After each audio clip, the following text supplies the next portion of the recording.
أعوذ بالله من الشيطان الرجيم. بسم الله الرحمن الرحيم. يسألونك ماذا أحل لهم قل أحل لكم الطيبات وما علمتم من الجوارح مكلبين تعلمونهن مما علمكم الله فكلوا مما أمسكن عليكم واذكروا اسم الله عليه واتقوا الله إن الله سريع الحساب. يسألونك دی تپوس کوستانا ماذا صدی اغا احل لهم چه حلال کړی شوی دی د دې دپاره. قل اوه پیغمبر علیه السلام احل لكم الطیبات حلال کړی شوی دی ستاسو دپاره پاکیزه څیزونه. وما علمتم او ښکار هغه چې تاسو ښودنه کړي وي من الجوارح د زخمی کوونکو نه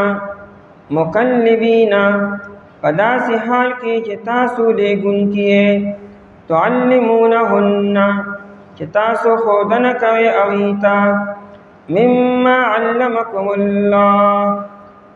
د هغه نه چې الله تعالی تعلیم درکړی تاسو ته. فکلوا پس خورئ تاسو مما امسکنا علیکم د هغې نه چې ایثار کې دي ستاسو دپاره. واذکروا اسم الله علیه او یاد کړئ نوم د الله تعالی په هغې باندې. واتقوا الله او یریږئ د الله تعالی نه. ان الله سریع الحساب بېشکه الله تعالی چې دی زر حساب والا دی. په دې آیت مبارکه کې د باز په ذریعې سره او د سپي په ذریعې سره چې کوم ښکار کولی شي دا ښکار د حلال والی بیان دی او د هغې لپاره چې کوم 15 شرطونه دي هغه شرطونه ذکر کړي. انسان کله کله د باز په ذریعې سره او کله د سپي په ذریعې سره ښکار کوي. تا باز ولېږو د ښکار دپاره یا د سپي ولېږو هغه ښکار ستا دپاره راټینګه کړه او روی اړو تعالی د دې خوراک ستا لپاره حلال دی او که حرام دی. د هغې لپاره 15 شرطونه دي چې دغه 15 شرطونه په دې کې موجود دي نو دغه ښکار ستا لپاره حلال دی. او که دغه شرطونو کې یو شرط نشته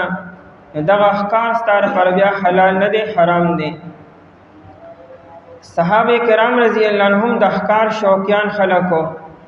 دی به ښکار کو چا د باز په ذریعې سره او چا د سپي په ذریعې سره. هغوی د نبی علیه السلام نه دې باره کې سوالات او پوښتنې م کولې. الله تعالی د هغې حل او تعلیم ذکر کو. په دې صحابو کې 2 صحابه داسې دي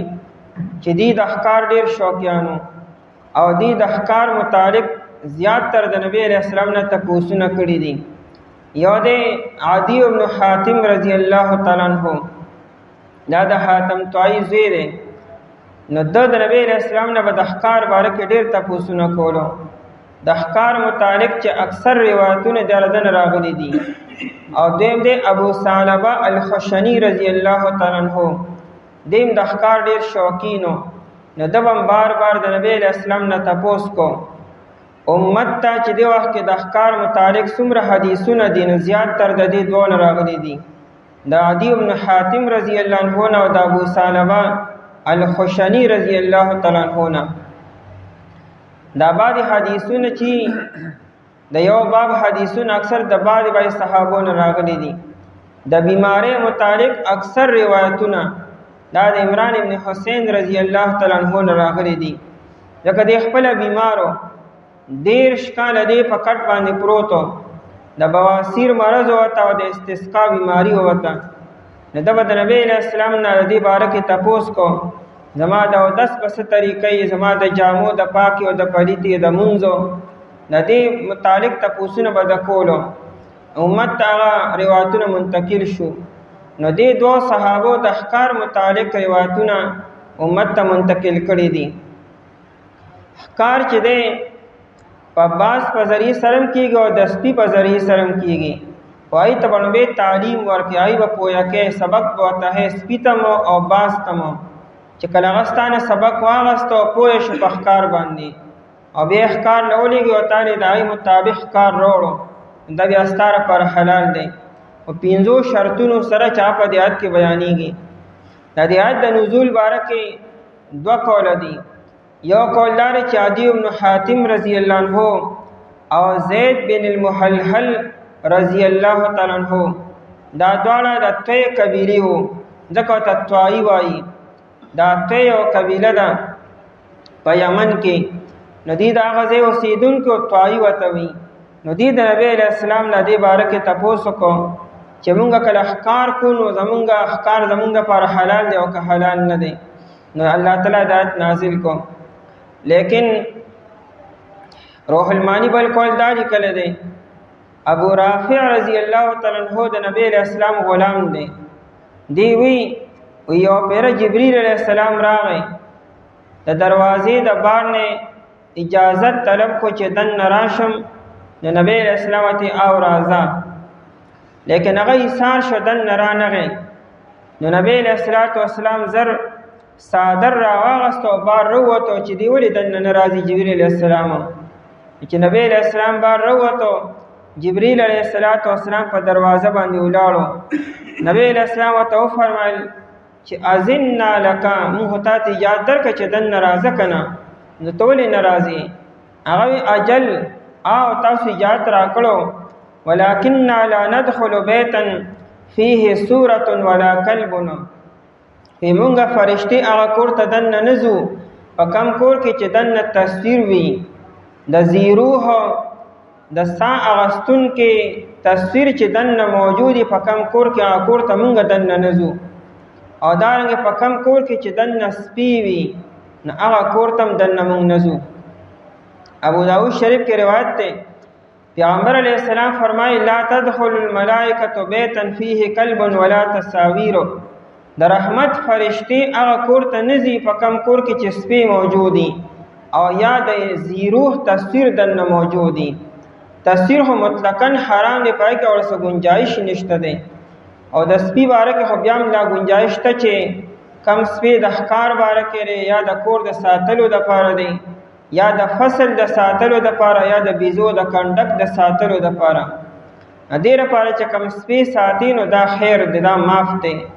او د دې نه علاوه دا شوقیه سپي ساتل اسې د خوند دپاره دا کور ته د رحمت فرشتې نه راځي. نو چې د رحمت فرشتې نه راځي نو خو څوک به راځي؟ شیطان به هلته بیا اوسېږي نو هلته بې برکتي به وي او نحوست به وي او سپېروالي به وي. جبریل علیه السلام په خپله ووایي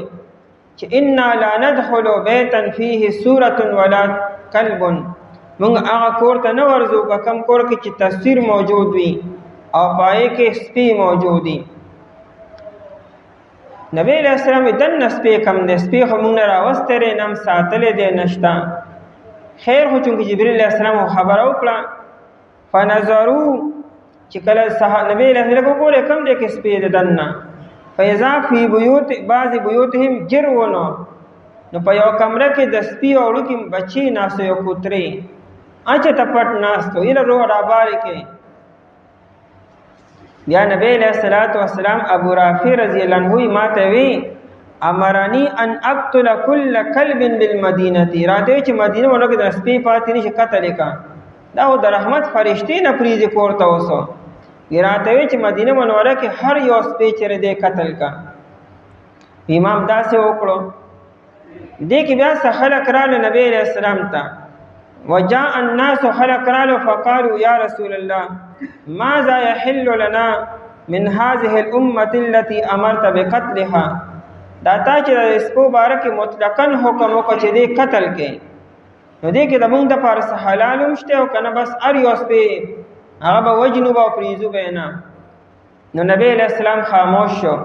الله تعالی د آیت مبارکه نازل کو. نو مطلب د آیت دا دی چې هر یو سپی وجل نه دي بلکې کم سپی چې بې ضرورت دی نو هغه او چې کم د ضرورت دپاره دی لکه به ته ښکار کوې یا د کور د ساتلو دپاره دی یا ستا دشمني ده یا صحرا کې د کور دی یا فصل دی یا کنډک دی د بیزو د هغې د ساتلو دپاره بیا هغه سپی ساتلی شي او دې سره بې برکتي او نحوست ناراضي. یو زمانه کې نبی علیہ السلام اسی د سپو د قتل حکم کړو، دا قتل کې خو بیا وروسته نبی علیہ السلام د دین ممانعت کو چې نه بس پرېږدئ، دام د الله یو مخلوق ته بس ګرځي به. نبی علیہ السلام ولې شروع کې حکم وکړو؟ اصل کې جاهلیت کې د خلکو د سپو سره ډېر شوق و، شوقیه غټ سپي به ساتل او دا به ګرځولو. نو نبی علیہ السلام د دې دغه شوق د ختمولو دپاره حکم وکړو دا قتل کې. چې کله د خلکو دین نفرت پیدا شو، بیا نبی علیہ السلام به بس پرېږدم د الله یو مخلوق دی چې ګرځي. اوس عام طور به سپي نه وجنې، هغه سپي وجلی شي کلب عقورو، کم سپي چې چیچل شروع کړي انسان باندې چک لګي نو بیا وجلی شي، او یا ستا مال او جان ته نقصان رسی. کچره جان ته نقصان رسی، مال ته نقصان رسی د مسلمانو، ستا حصارو ته نقصان رسی، فصل ته نقصان رسی، بیا په دغه صورت کې بیا وجلی شي. بلکې دا د هر یو حیوان باره کې دا مسله ده. هر یو حیوان چې کلام مضر شو، بعض حیوانات ذاتی طور مضر دي، لکه مار شو، لړم شو او مچۍ شو، دا ذاتی طور مضر دی، دا ته بغیر د سبب جنم وجلی شي، په دې کې څه ګناه یا څه کراهت نشته. دا نه چې کله تعالی ټک درکړي نو بیا بېګنې وجنې، بس مار دی مضرو، لړم دی مضرو، چرمخکۍ ده مضره، دا بغیر د ټک درکول نه او ضرر در رسول نه ته وجلی شي. کم حیوانات چې ذاتی طور مضر نه دي نو هغه بیا هغې وجنې چې کله مضر شو، یعنې تا ته تکلیف در رسونکی شو، تی وخوړلې یا بل انسان یې وخوړو یا ستا سارو ته او ستا فصل ته نقصان ورسو، نو که هغه بیا پیشو ده او که هغه بیا سپی دی او که هغه بیا بل یو حیوان دی، بیا یې وجلی شي. نبی علیہ السلام یو زمانه کې دا حکم کړو، لیکن بیا منع وکړه چې نه، بس دام یو د الله یو مخلوق ته پرېږده چې ګرځي. دا ډېر وفادار دی دا سپی،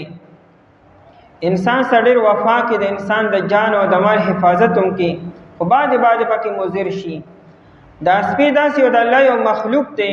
چې ده کې الله تعالی ښکلې صفات یې ښودلي. یو صفت په ده کې د وفادارۍ ده، او دویم دا چې دې ته ښکار هم کوي، دې تعلیم او سبق هم په خبره پوهېږي، دته ته خبرې کوه دی به ستا په خبره باندې پوهېږي، دته به ته د ښکار د کولو چل به ورته وښیې، نو تعلیم به ورته ورکوې، ټریننګ به ورته ورکوې به. چې کله د ټریننګ واغستو بیا به ته دې وږي به کې او ښکار پسې به ولېږې، نو د لېږلو پټۍ کو بسم الله الله اکبر ووایې، او بیا به سپي ته اشاره وکړي چې هغه ښکار دی شب منډه، د تا اشاره وکړه دی روان شو او دی وږي دی، د ته در تعلیم به ګورې امتحان به والي چې دی پوهېږي او که نه پوهېږي. دی وږي هم دی ښکار ورته مخامخ ښکاري مو او تا دی روان هم کو، او بیا ورته یې لکه ودرېږه او دی په ځای باندې ودرېدو، پوه شه د سپي تعلیم اغستی دی، او که نه ستا په منع کولو بیا هم دی روان دی، پوه شه د ستا تعلیم نه دی هغسې دی وګېرې ځان ښکار له رسي خپلې خوري، او چې لړو همغه ښکار یې دله رونیسو او هم تا له یې راوړو، خپلې ته خوراک بلکل نه دی کړی، نو پوه شه د سپي ستا دا تعلیم اغستی دی. که خپلې ته خوراک وکړو لږ هم وي نو ګویا کې تعلیم نه دی اغستی، لا بې تعلیمه دی، بیا به ورته تعلیم به ورکوې، ټریننګ به ورته ورکوې به، بار بار ازمایش به پې کوې، چې کله دی په ستا په سبق باندې پوه شو او بیا ته د ښکار پسې لېږي او تا له ښکار راوړي، صحیح سالم خپله ته خوراک نه کړي، ساري یم نه، نو بیا د تعلیم اغستی دی. دارنګې مسله په باز کې هم ده، باز هم ته بار بار تعلیم ورته ورکوې، هغه هم ستا سبق واغستو او بیا تا ښکار پسې پرېښود او دی لړو، نو د هغه د امتحان هم طریقه داره چې کله ته ښکار پسې پرېږځې او تا ته یې راځه ودرېږه او دی تا له راغی ښکار پسې لا نړو، نو پوه شه د تعلیم اغستی دی، او که نه لړو نه یې سارېدو نو لا ستا تعلیم یې نه دی اغستی. چې کله تعلیم یې واغستو او بیا دې ستا ښکار پسې ولېږه او تا له ښکار راوړو او تا له یې راورسو، دا ستا لپاره حلال دی. په دې کې 5 شرطونه دي. یو شرط دا دی چې کله ته لېږې نو بسم الله الله اکبر به وایي، بغیر کلمې به نه لېږي، که بغیر کلمې دې ولېږو نو دا ښکار بیا ستا لپاره حلال نه دی. دویم دا چې ته به یې لېږي، دیو په خپله ښکار پسې نه ځي، لکه دې کې سپي ولاړ دی او ستا خیال نه دی، او د ښکار مخامخ ولید او د خپل شت وال ورپسې اتاړو خبر نه دا ښکار نه دی بیا ته به لېږي چې شابه اواز به تکې ادي تا پرېښودو. دریم دا چې دی لړ شي او د تعلیم هم ستانه اغوستی وي یو سپی هسې بغیر تعلیمه لړو او ښکار یې زخمي کو تا لې وروړو د حلال نه دی. تا چې دله تعلیم ورکړي امتحان بیا ستا د اغوستی وي د امتحان نه بعد به دی بیا ښکار پسې ځي او تا له به ښکار وروړي. څلورم دا چې کوم ښکار درو نیسو نو هغې هلته ایثار نه کو په خپله یې ته ونه خوړو تا له صحیح سالم وروړو که خپله یې ته خوراک وکړو دا تعلیم د نه دی اغوستی دا ستا لپاره نه دی حلال نه دی اوسو هم تا له صحیح سالم راورسو. او پنځم شرط دا امام ابو حنیفه رحمت الله علیه راګولی دی چې هغه ښکار یې زخمي کړي وي په هغه کې یې پنجه ښخه کړې وي او یا په هغه باندې غاښونه ښخ کړي وي نو د هغه نه وینه بهیولې وي او تا له بیا راوړو چې دا پنځه شرطونه پکې موجود دي. بیا پکې یو مسله بل هم ده دا چې کوم ښکار یې تا له راوړی که باز دی او که سپی دی که دا ښکار ژوندی دی ستا پکې شته نو اوس به یې ګورې حلالۍ خامخا په چاړه باندې که دې حلال نه کو نو بیا ښکار حرام شو. اگر چې تا بسم الله ویلې ده او تا ورپسې لېږلی دی او هغه تعلیم هم ورکړی تا وله او تا یې روړو صحیح سالم او زخمي کړی هم دی خو چې ژوندی دی ستا مخې ته موجود دی اوس به ته ذبح اختیاري به کوې په چاړه به ته په خپله وسلالۍ به که تا ورته کتل او په خپله مړ شو مردار دی اوسو. او که چېرې ده هلته رونیسه او تا یې روړو خو لاره کې مړ شوی و خو ده زخمي کړی دی چې تا یې رورسو مړ دی نو دا ستا لپاره اوس حلال دی. اوس پې چاړه مه راکاږه ځکه هغه پې زخم لګولی دی تا بسم الله الله اکبر ویلی دی نو دا ښکار ستا لپاره حلال دی. دا پنځه شرطونه چې په دې کې موجود دي دغه ښکار جایز دی.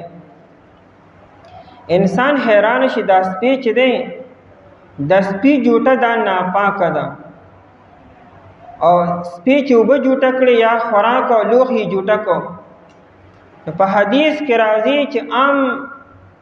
عام د عامو حیواناتو جوټه هغه که چېرې وینځي نو 3 پیرې وینځلو سره پاکېږي خو د سپي دا جوټه چې دا به 8 پیرې وینځي او 9 پیرې به وینځي او په 8م ځل پې خور هم لګی به. د ابوداود شریف روایت دی چې د سپي دا لاړې دومره ناپاکې دي چې یو لوښې ده جوټه کو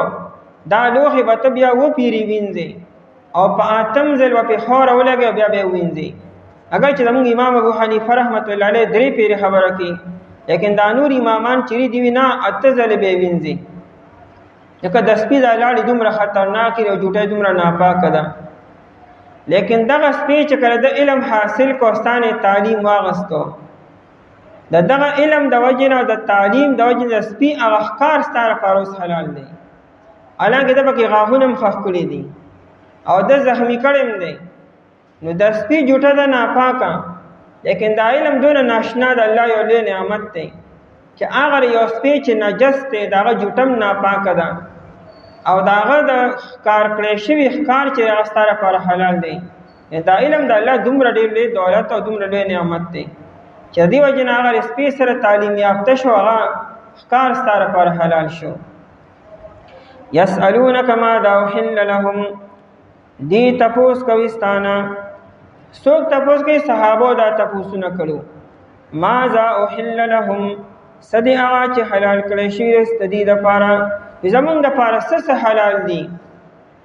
یعنې د هغې تفصیل پکار دی یا هم مطلقا خبره کم کم څیزونه زمونږ دپاره حلال دي او یا دا چې په دې ښکار کې کم کم څیزونه زمونږ دپاره حلال دي.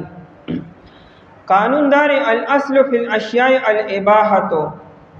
اصل دار کنا چې هر یو چیز حلال دی دا حرام خبرې رستو راغلي دي یعنی حرام چیزونه کم دي او حلال ډیر دي پابندۍ د شریعت کمی دي او اجازت پکې ډیر دی. حلال اشیاء په دنیا کې ډیر دي او حرام چیرې ناکم دي لکه الله تعالی صرف دا مه خورئ او دا مه خورئ باقي سره هر څه حلال دي. نو دې تپوس کو چې په دې ښکار کې به زمونږ دپاره څه حلالي څه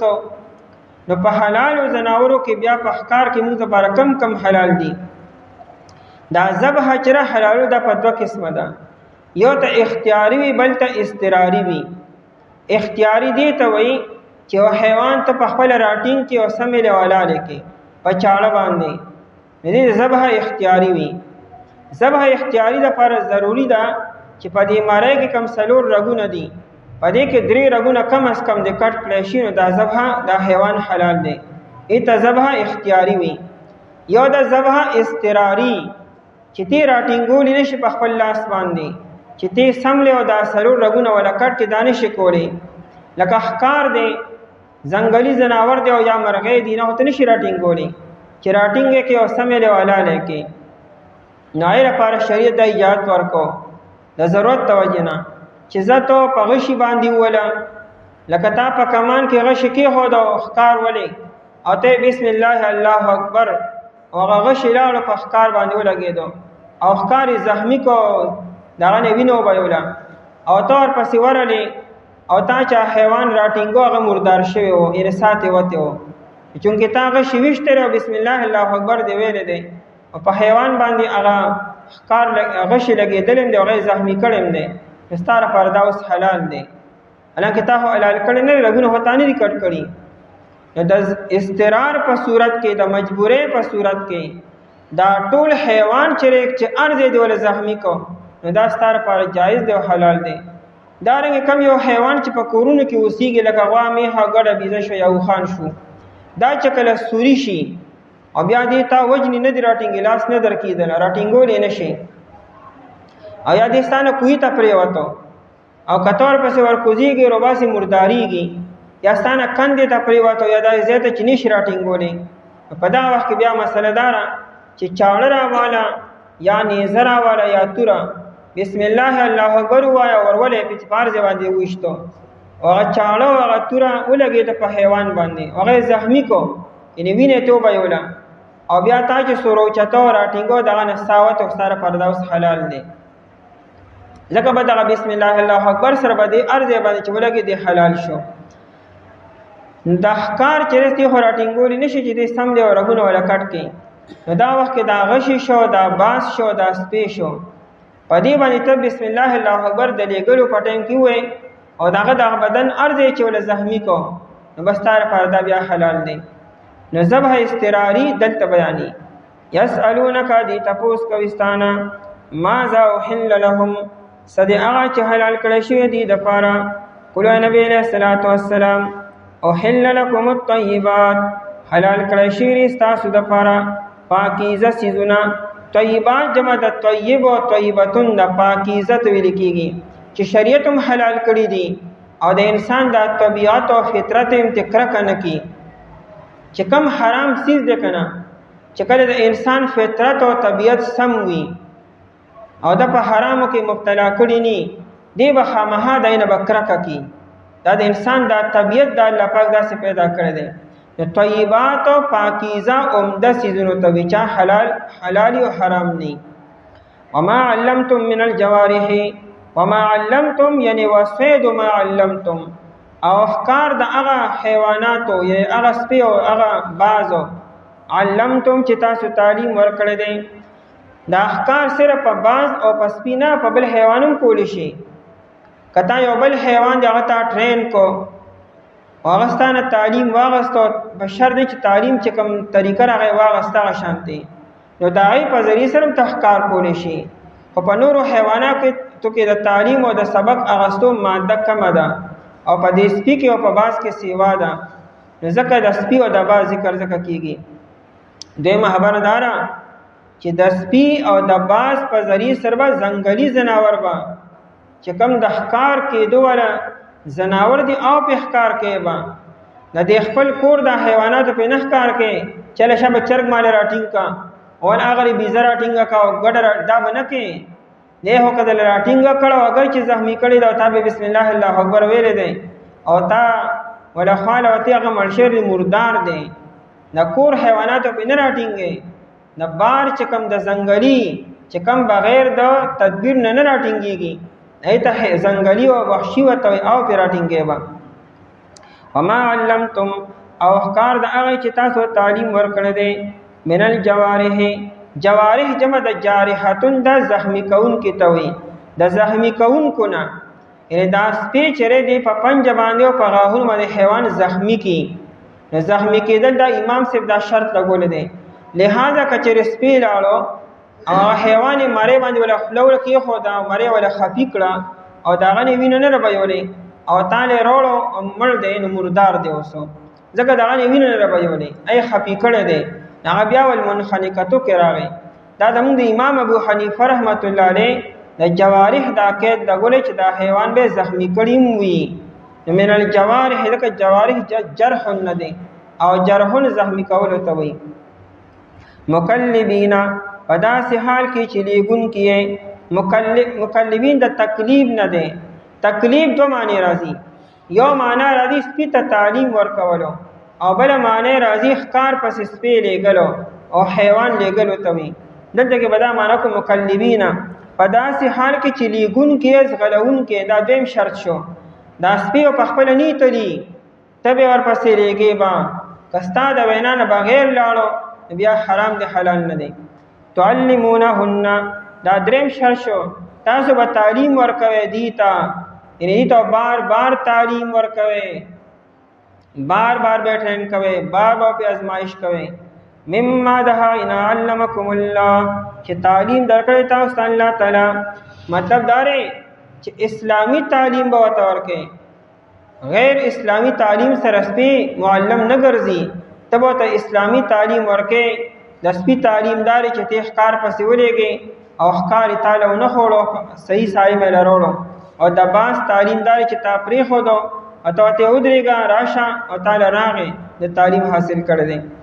فکلوا مما امسکنا پس خورئ تاسو داینا چې ایثار کړي وي امسکنا ایثار کړي وي نه منی کړي وي سمته په خپل نه خوړو بلکې تعالی صحیح سالم وروړو علیکم تاسو لپاره جدا بل شر شو کدی باز او دی سپی ته په خپل خوراکو کو تعلیم نه دی اغستی واذکر اسم الله علی دا پنځم شرط او ذکر کې نوم د الله تعالی پای باندې د لګلو پټای کو بسم الله الله اکبر بوای واتقوا الله او یریګه د الله تعالی نه واتقوا الله دو مطلب لري دلته کې یو دا چې اسنه ښکار پسې اون خلې نو مونږ نه پاتې شي فرایض نه پاتې شي نخکار سے ناشنا نشدا کم سره چې د میانو ښکار کې د مرغو ښکار کې دې چې لړشن دراتو پته بیان لګي وایګه دا جال ولمن ورګه دا جال ولمن ورګه دا یو جال ولما په دې چرګه شپې 12 بجې شي او منځونه ته نه پاتې شي وي وګوره سره په ښکار کې دومره مصروف شي او مشغول شي چې د الله فرض احکامات د نه پاتې نشي نو واتقوا الله او یریګه د الله تعالی نه او بل مطلب دا دی چې ګوره حلال او حرام خیال ساته اسنه حیوان مردار شوی ته نه بس اسیم چاته پته لګی نه په مردار حیوان چې ته چاړه رانه کاږي د حلال او د حرام خیال ساته الله نو یریږي الله ته علم دې کنه ان الله سریع الحساب بشک الله تعالی چې دې زر حساب والده الله به د سری حساب کتاب کې ندی به سره حساب کتاب کېږي چې ته حرام سيزونه دان پر حلال نه کې دې تپوس کوي ستانه سدي چې حلال کړی شي دې د پاره وای نبی له سلام حلال کړی شي تاسو لپاره پاکیزه سيزونه او احکار د هغه حیواناتو چې تاسو تعلیم متور کړی وي د زخمی کون کنا پداسي حال کې چې لګون کیه تعلیم ور کون کې دیتا د آینا چې الله تعالی تاسو تعلیم درکړی دی پس خو تاسو د آینا چې ایثار کړی دي تاسو لپاره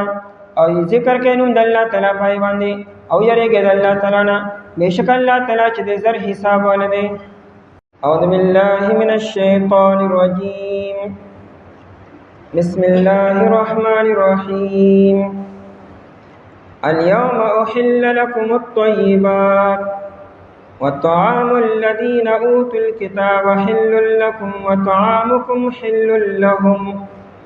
والمحصنات من المؤمنات والمحصنات من الذين أوتوا الكتاب من قبلكم إذا آتيتموهن أجورهن محصنين غير مسافحين ولا متخذي أخدان ومن يكفر بالإيمان فقد حبط عمله وهو في الآخرة من الخاسرين اليوم ننرز أحل لكم الطيبات حلال کړی شوي دي ستاسو دپاره پاکیزه څیزونه وطعام الذین اوتوا الکتاب او ذبیحه دا کسانو چې ورکړی شوی ورته کتاب حل لکم حلال دستاسو دپارا وطعامکم او ذبیحه ستاسو حل لهم حلال دے ددی دپارا والمحصنات او پاک دامنی بیبیانی من المؤمنات دومناننا والمحصنات من الذین اوتوا الكتاب او پاک دامنی بیبیانی دا کسانو چور کلیشه دوتا کتاب من قبلکم محکستاسنا اذا آتیتموهن اجورهن کلا چتا سور کے دیتا مہرون ددی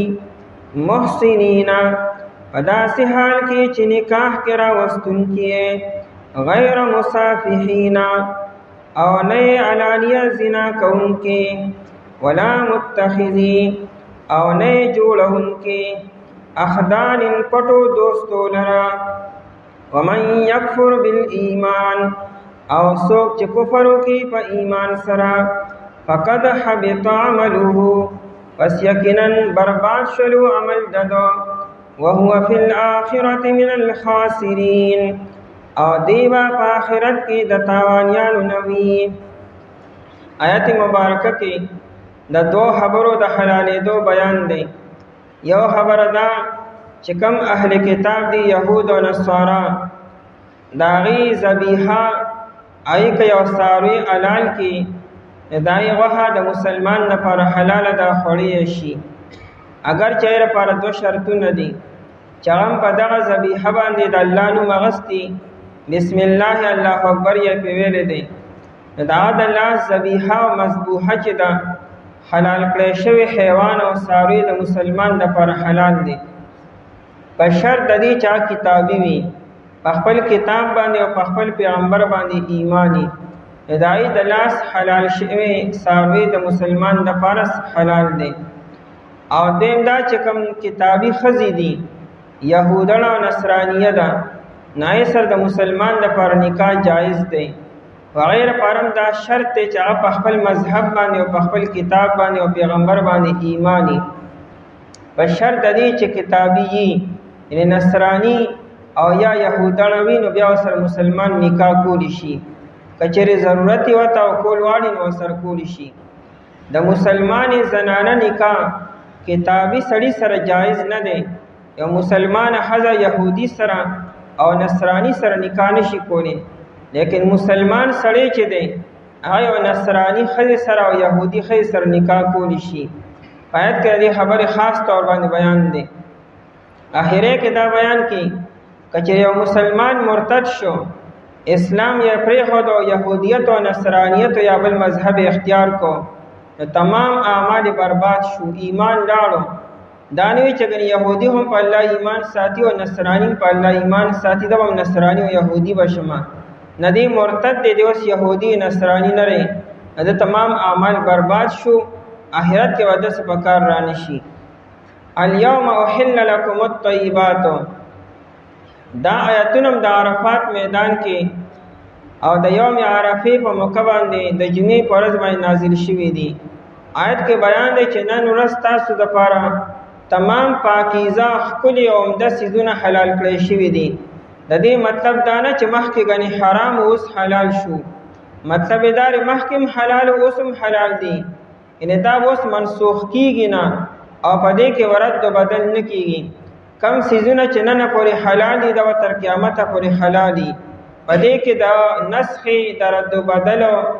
سګنجائش کوو احتمال نه ختم شو مدا سیزونه تر قیامت پورې به حلال غړي او حلال وي الیوم نن ورځو احل لكم الطیبات حلال کړی شي رستا سره پر پاکیزه سیزونه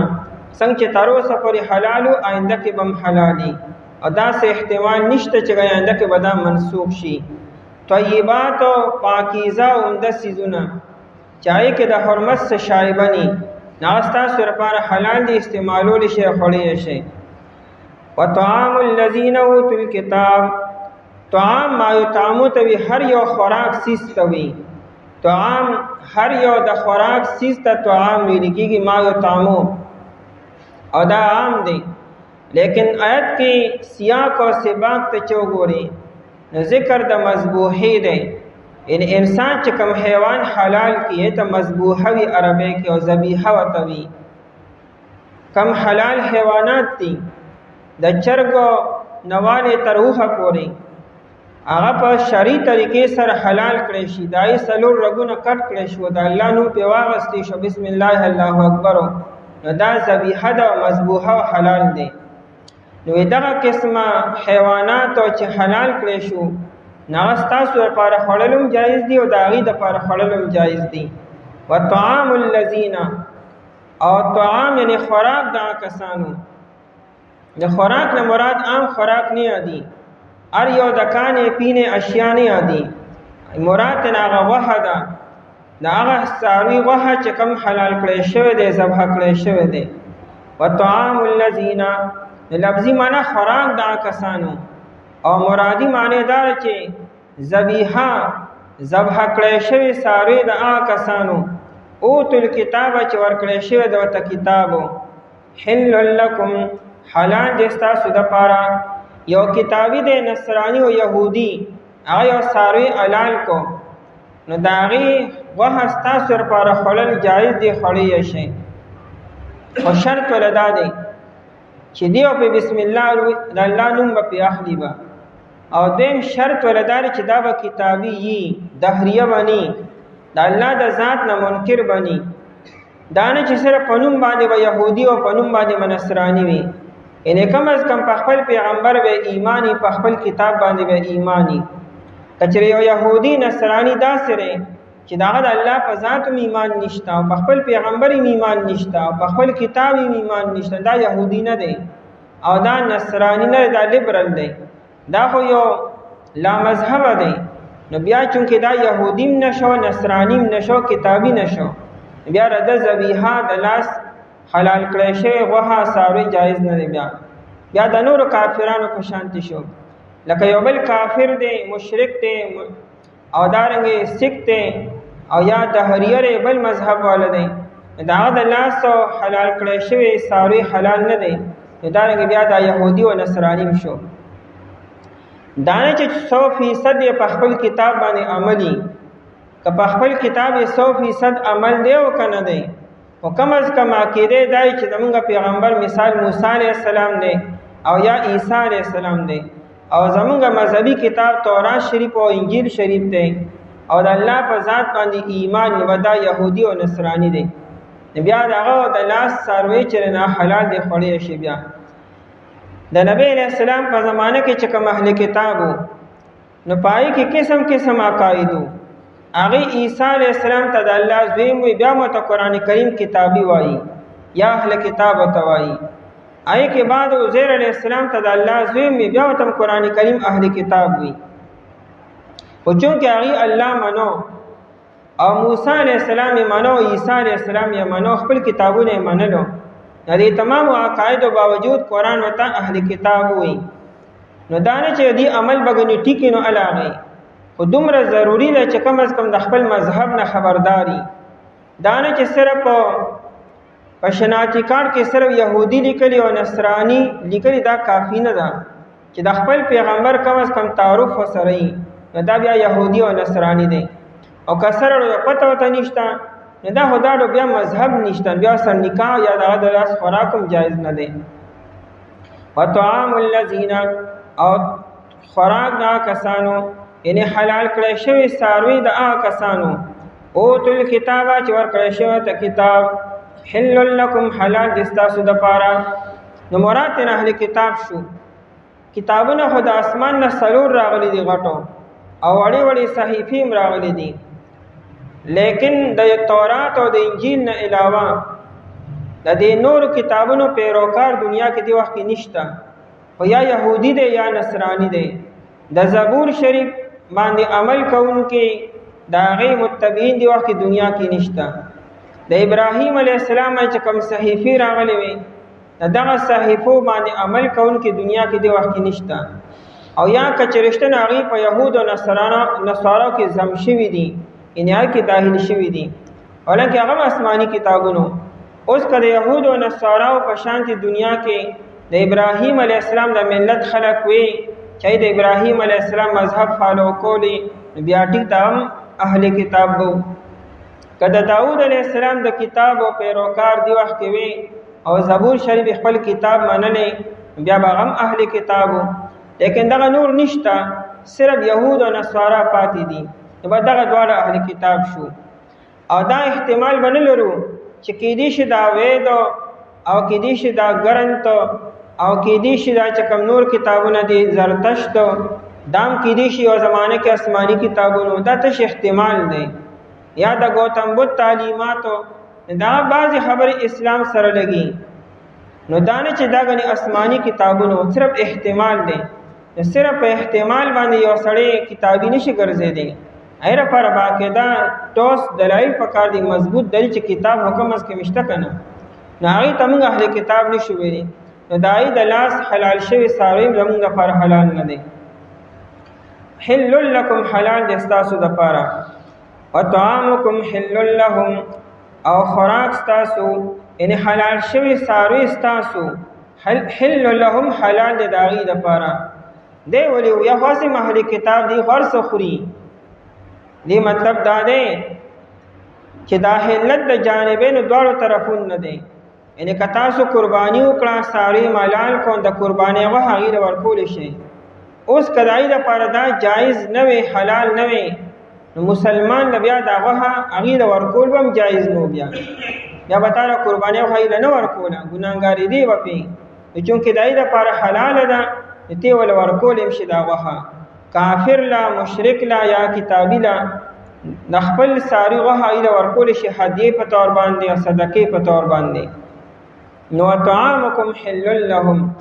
او استاسو د لاس حلال شوی ساری حلال دی لپاره. باقی د ساری نه علاوه چې کوم نور خوراکونه دي چې کې د ذبح شرط نشتا، لکه غنم شو، جوار شو، میوه شوی، غلې دانې شوی، آی کډو سه اختلاف نشتا. داغي د لاس مصنوعات زمونږ د لپاره جایز دي، زمونږ د لاس جوړ شي مصنوعات دای لپاره جایز دي. داغي د فصلونه زمونږ د لپاره حلال دي، زمونږ فصلونه د لپاره حلال دي. ادارنګ داغي چې څومره سدي چې د ذبح نه علاوه دي پای کې اس قسم اختلاف نشتا، بلکې داغي د لاس پوښ شوی سالن چره هغه د مسلمان د لپاره جایز دی خړلو، او د مسلمان د لاس پوښ شوی سالن دای لپاره جایز دی.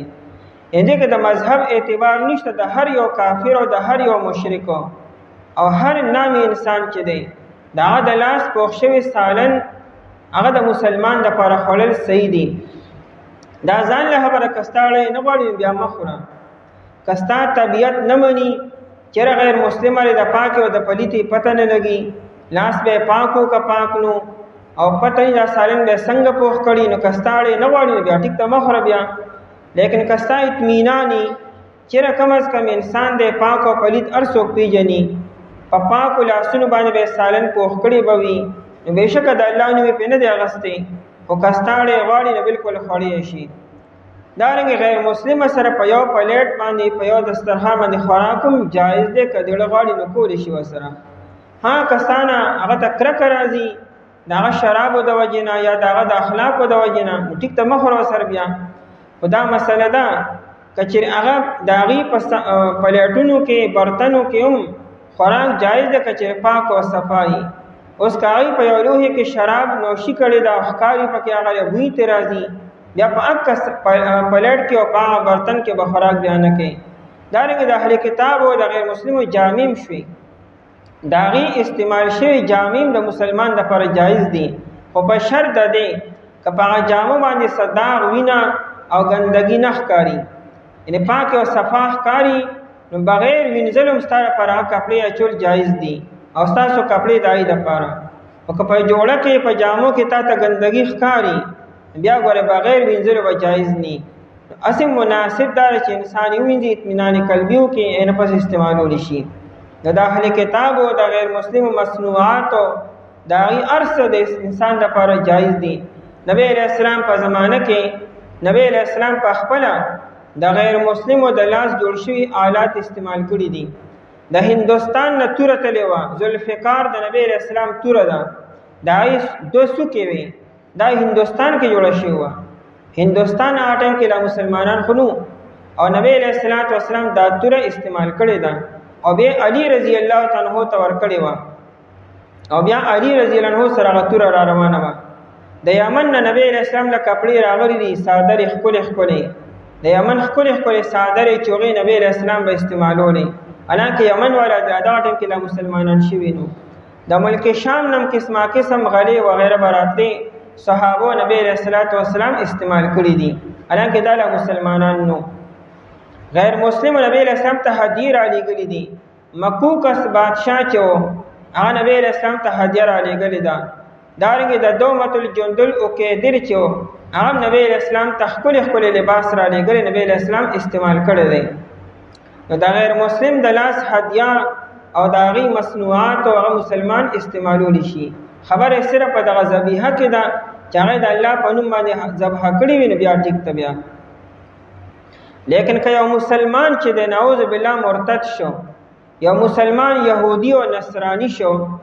یهودیت او نصرانیت اختیار کو دا اوس ګور یهودی نصرانی بنی دا مرتدی او دا د عام کافرانو نه خطرناک انسان دی دی مسلمان ته بیا ته یهودی نصرانی نه وي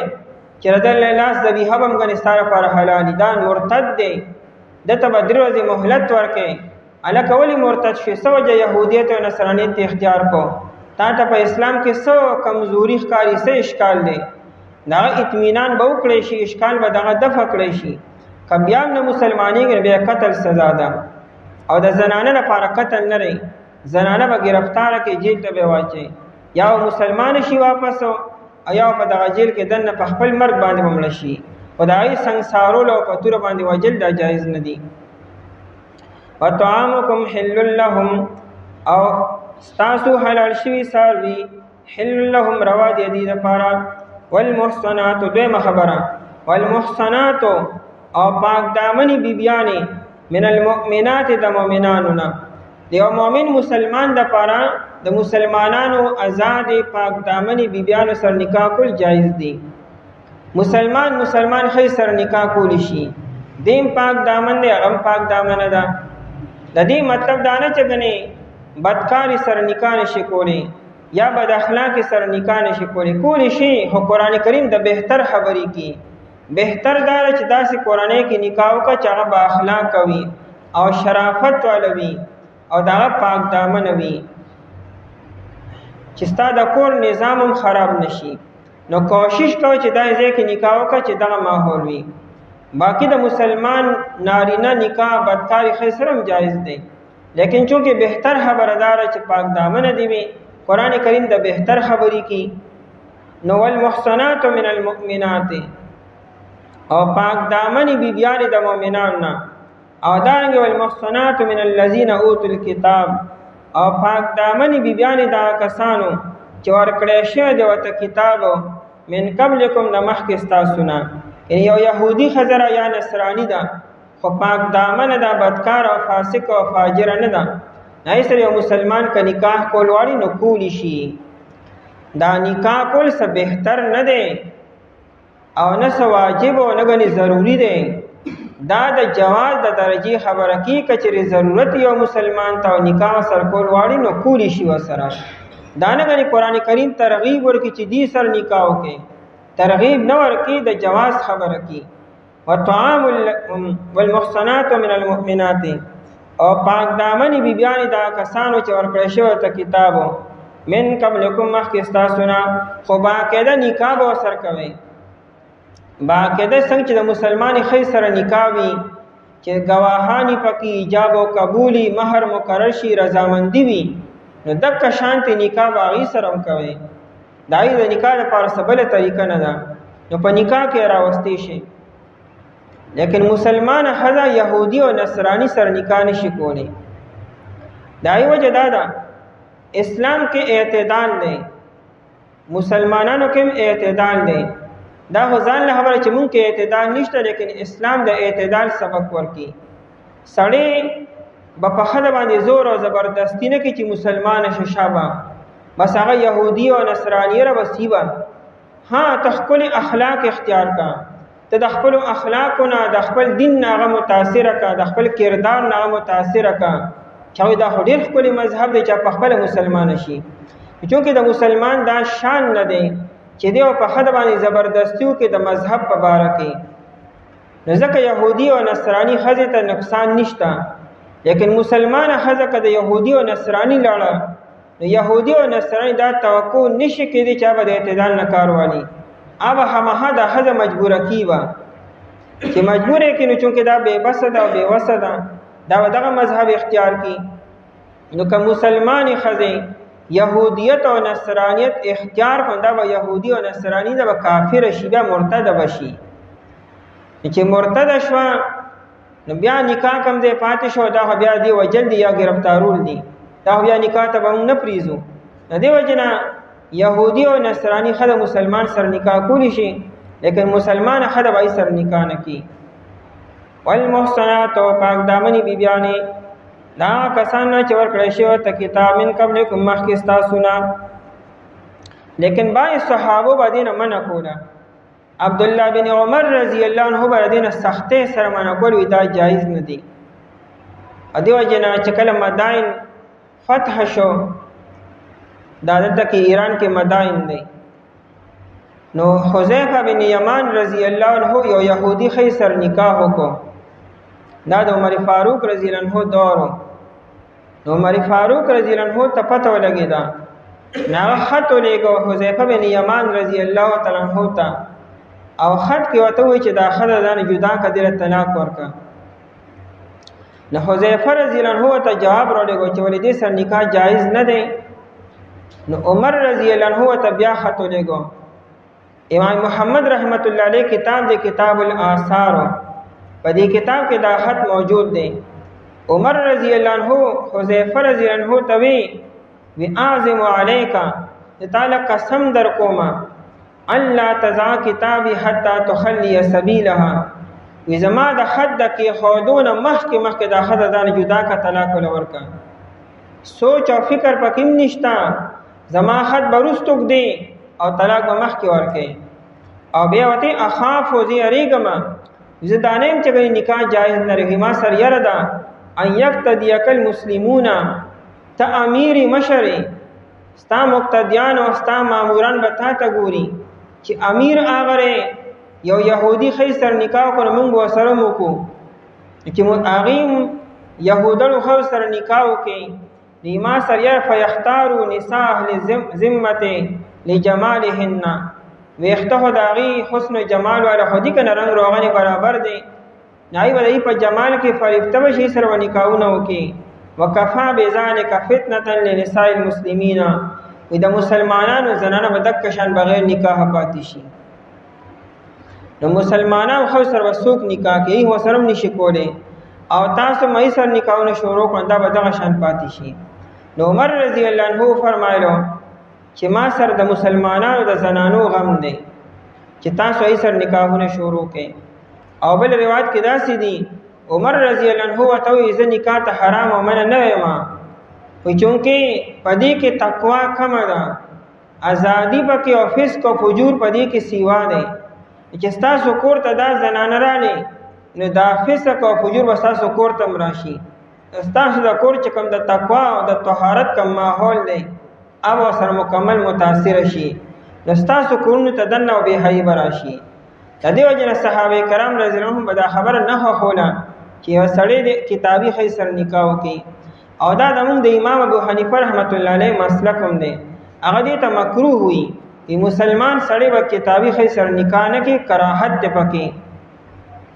امام ابو حنیفه رحمت الله علیه د نن نه 1300 سال مخکې تیر شوی دی، هغه د 1400 کاله مخکې د اهل کتابو خبرې کوي. نو که دا نن سبا دور ولیدو چې نن سبا د مسلمانانو غلامي او د هغې د متاثره کېدو حالات کو کتلو او د هغې هغه ازادي او فسق او فجور کو کتو، نه به یقینا حرام وي. اوس چې مسلمان ته د خپلو ضروریاتو پته هم نشته، د فرایضو پته ورته هم نشته، او دی چونکې د هغې نقال دی، د هغې د تهذیب نه متاثره، د هغې د اخلاقو نه متاثره، د هغې د هر څه نه دی متاثره دی، دی خو ایمان نه دی ورته هر څه پرېږدي. د دې وجې نه په دې دور کې ډېر زیات احتیاط پکار دی. بل خاص طور باندې دې دور کې هغې ته د خپل مذهب د سره پته نشته دی. ما ته خپله د چینا نه یو کرسچن ښځه وه، هغې یو مسلمان سره نکاح کو. ما ورته دې نه تپوس وکړه ته عیسی علیه السلام پیژنې او تا ته د انجیل شریف پته شته؟ هغې جینۍ په خپله دا اقرار وکړو چې خدای شته که ما ته دا چې عیسی علیه السلام څوک او که ما ته دا هم پته چې دا انجیل شریف څه دی، ما ته نه چاته تللی ما نه چاته راته پته شته دی، وایي بس صرف پلار مې په شناختی کارت کې دا نوم لیکلی چې ته کرسچن یې او ته عیسایان یې، باقي ما ته د عیسایت هېڅ پته نشته. مې دا خو د سره مذهب د دین خو لیبرل ده، نو مې خو کم از کم دې ته وایي چې د خپل مذهب تعلیمات کم از کم وګوره چې څه دي، عیسی علیه السلام څوک دی، انجیل شریف څه کتاب دی، هغې باندې کم از کم ته خپل ایمان وساته نو بیا ورسره نکاح وکړه. هغې ته د دې خبرو پته هم نشته او ته ورسره نکاح کوې، نو څنګه به نکاح جایز شي؟ من قبلکم مخکې ستاسو نه اذا آتیتموهن، قرآن شرطونه لګي کله چې ورکې تاسو دې ته اجورهن مهرونه د دي،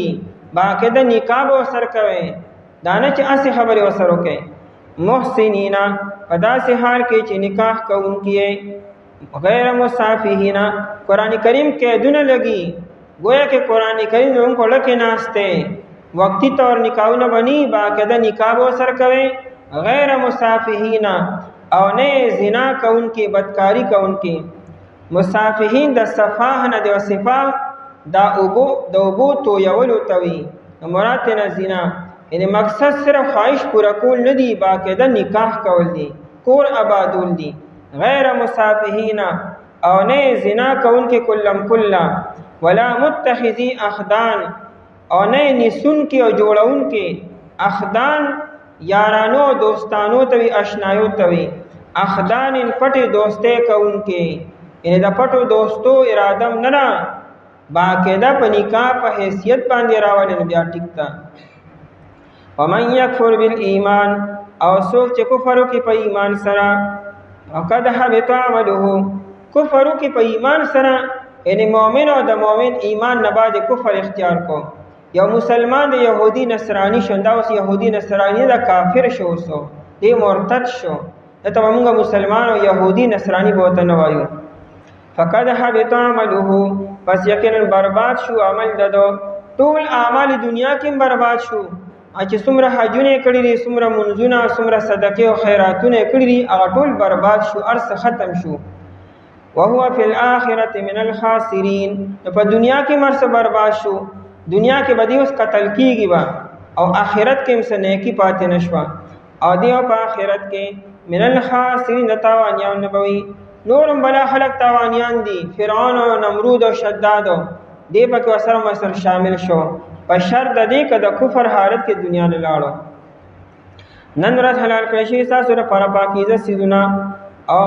حلال کړی شوي ساری دا کسانو چې ورکړی شوی ته کتاب حلال دي ستاسو لپاره، او حلال کړی شوي ساری دا ستاسو حلال دي د هغې دپاره، او پاک دامنې بیبیانې د مؤمنانو، او پاک دامنې بیبیانې دا کسانو چې ورکړی شوی ته کتاب مخکې ستاسو نه، کله چې ورکړی تاسو دي ته مهرونه دي، په داسې حال کې چې نکاح کوونکي او نه بدکاري کوونکي او نه نیسونکي پټو دوستو لره، او څوک چې کفر وکړي په ایمان سره، پس یقین برباد شو عمل ددو، او دی په آخرت کې تاوانیان نه وي. اعوذ بالله من الشیطان الرجیم، بسم الله الرحمن الرحیم. يا أيها الذين آمنوا إذا قمتم إلى الصلاة فاغسلوا وجوهكم وأيديكم إلى المرافق وامسحوا برؤوسكم وأرجلكم إلى الكعبين وإن كنتم جنبا فاطهروا وإن كنتم مرضى أو على سفر أو جاء أحد منكم من الغائط أو لامستم النساء فلم تجدوا ماء فتيمموا صعيدا طيبا فامسحوا بوجوهكم وأيديكم منه ما يريد الله ليجعل عليكم من حرج ولكن يريد ليطهركم وَلِيُتِمَّ نِعْمَتَهُ عَلَيْكُمْ لَعَلَّكُمْ تَشْكُرُونَ. یا ایها الذین آمنوا، اے ها کسانو چې ایمان وروړی دی، اذا قمتم، کله چې تاسو ودرېږئ الی الصلاة مانځته فاغسلوا وجوهکم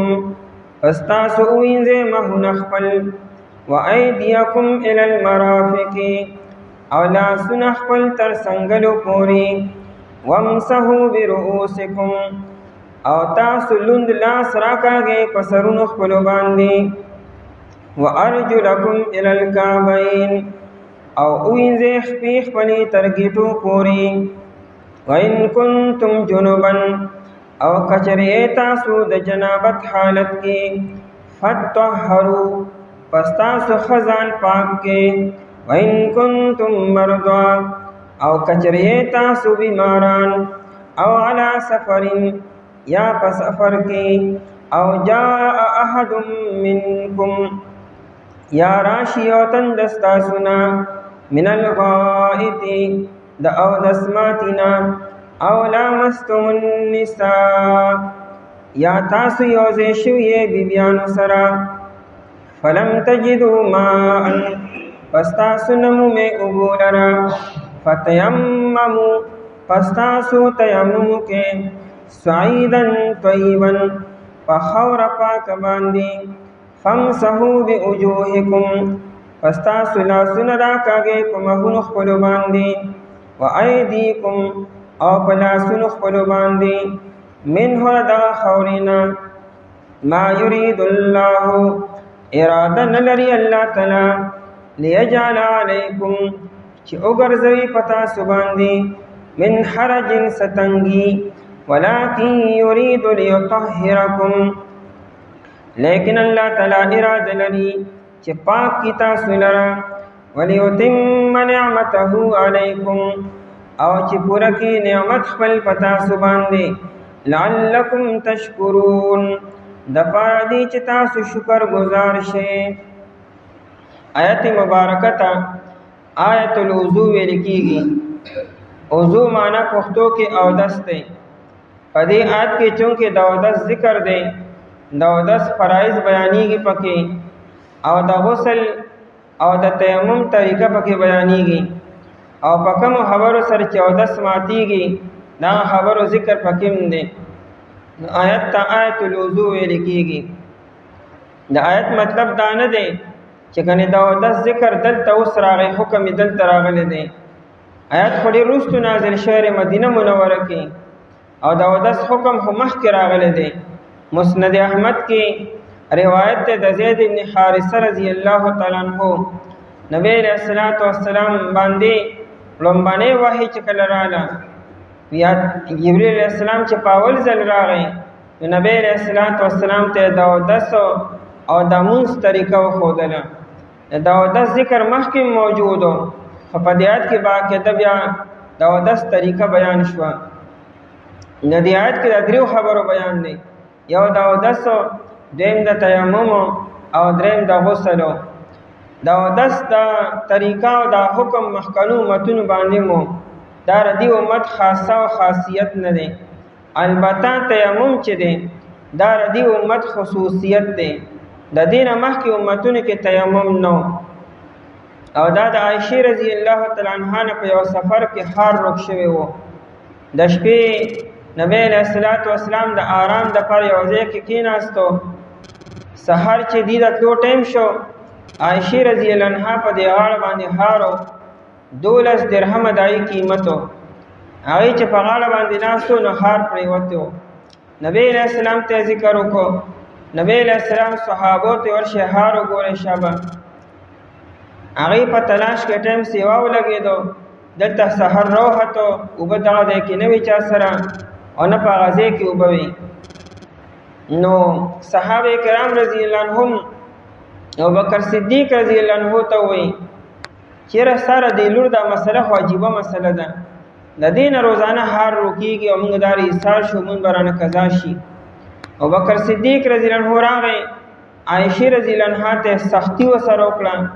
او نبی اسلام دا ټیم کې ودونه عائشه رضی الله عنها سمې بیل نشو او بیا نبی اسلام را پاسې دو او د تیمم دا حکم راغی اسید ابن حذیر رضی الله عنه وی چې دا ما هي باول برکتکم یا آل ابي بکر ودا لومبني برکت نه چې پتا سو باندې الله تعالی وکړو وته وی چې تاسو باندې کلم سختی راغلی دا آی کې الله تعالی د امت لپاره لوی خیر خو دی وی کستانه د امین نوې روک شوی نو تیمم حکم وکم زی راغلو تیمم سونه اسانی د الله تعالی امت تور کو ستاره دی هر درو کې دوه د وجنه دا تاسو بلا برکتونه دی په دې امت باندې تاسو راوجنه تیمم حکم په دا وخت کې راغی او نبی له سنت تیمم طریقه امت ته خودنه یا ایه الذین آمنو دمون د پاره او دس دا فرض دی بغیر او دس مون نه کیږي ان طهارت به حاصله بدن به پاک کین الای به منځ ته ودرېږي او به او دس مون دانه کیږي او طهارت یا په وبو سره راځي یا په خور سره په وبو سره طهارت راځي پاکي راځي او په خور سره راځي دا خور نه مراد تیمم نه دا تیمم د او دس قائم مقامم دی او د غسل قائم مقامم دی یا ایها الذین آمنو ترمذی شریف کې لومړی حدیث دی نبی علیہ السلام فرمایي لا تقبل الصلاة بغیر طهور الله تعالی ګور یومون بغیر او دس او بغیر طهارت نه قبلی کچا به او دس منځ کو نه دا مون نه شي لا تقبل الصلاة بغیر طهور او بیا نبی علیہ السلام فرمایي ولا صدقه من غلول د حرام مال صدقه ګور الله تعالی نه قبلی کته خیر خیرات کې او صدقه ورکې د حلال مال نه ورکې او د حرام مال صدقه الله تعالی نه قبلی او دارنګ به او د سمونځونه الله تعالی نه قبلی یا ایه الذین آمنو اے آکسانو چې ایمان وروړي دي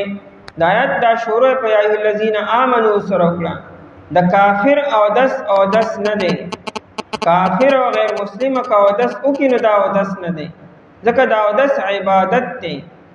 او عبادت د پر ایمان شرط د کافر عبادت نه دی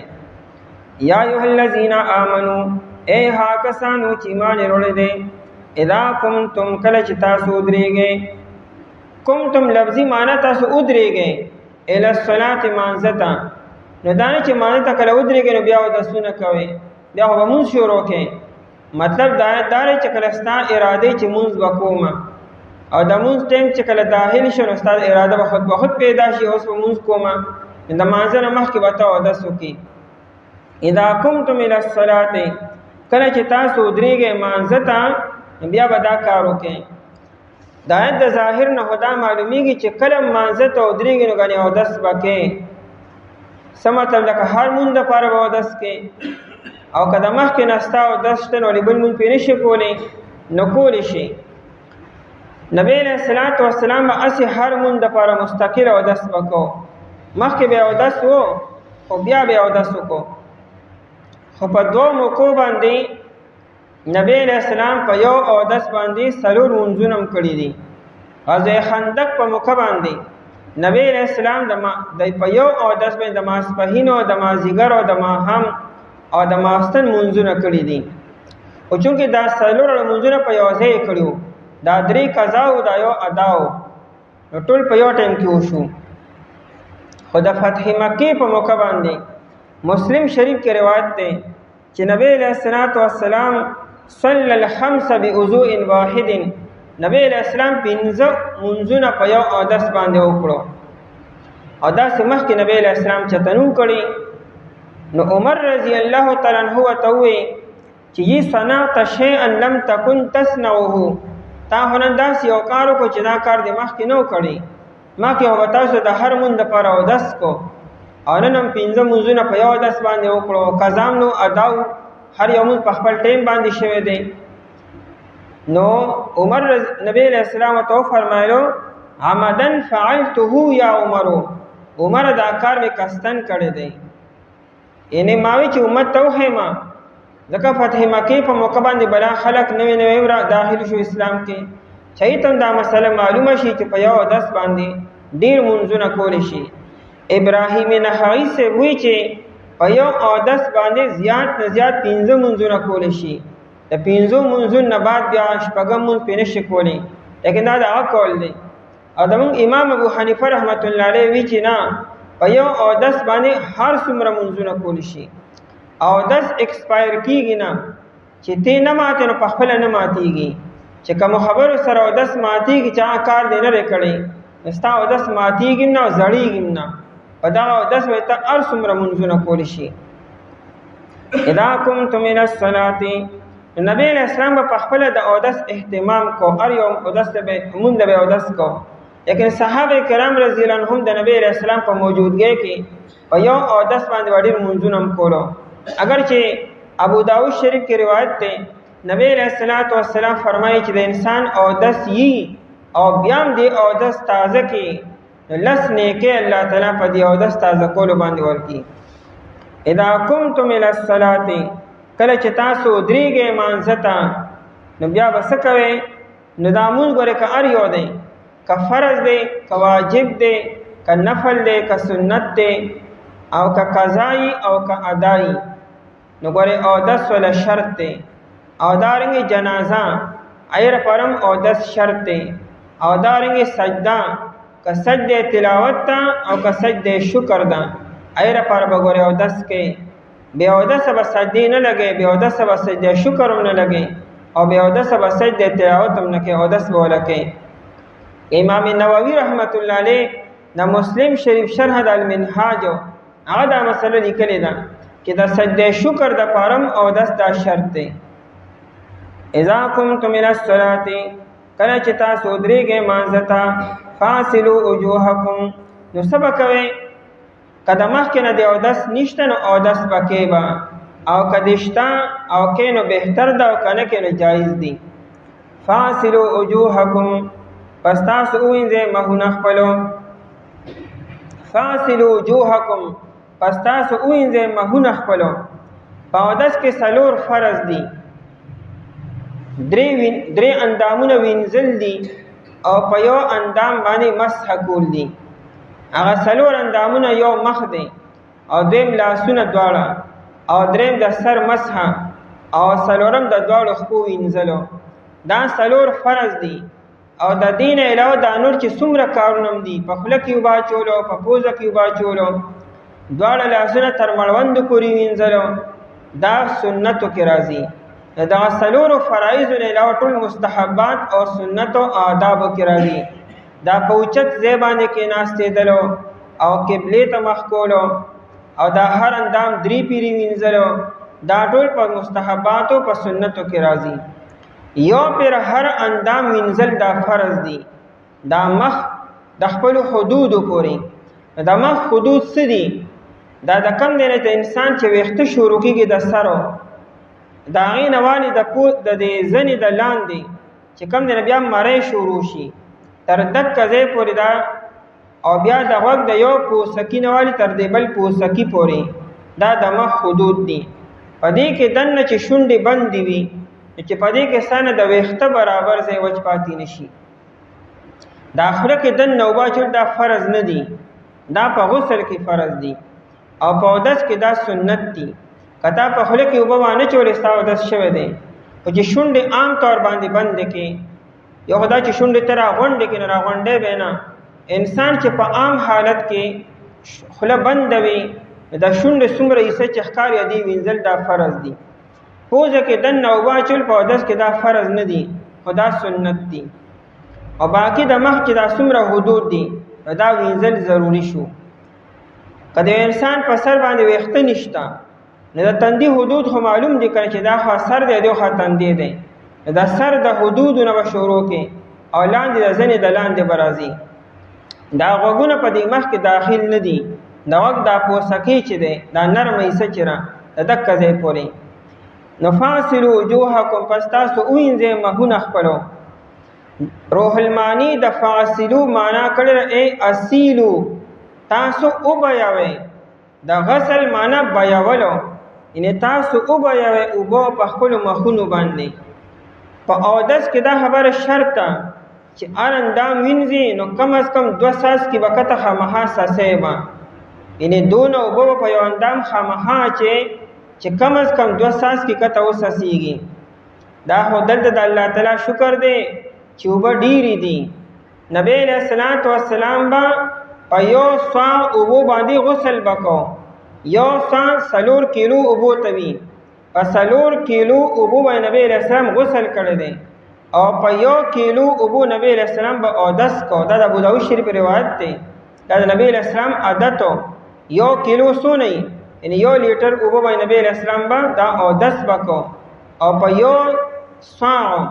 چې هغه 4 کیلو جوړیږي 3.5 سیره، په دې نبی علیہ السلام به غسل کو. د اوبو قدر خدای نه تاسو کا چې دومره لګي وبي او ته په اودس کې نو دومره اوبه به خامها په مخ باندې اچي په دوړ لاسونو چې کته 2 ساس کې کم از کم کته وبيږي. نیت عربی کې تکاتر وي. تکاتر معنی سسولو. دا مسله معلومه شو که یو سړی په پیاله کې اوبه راواغستې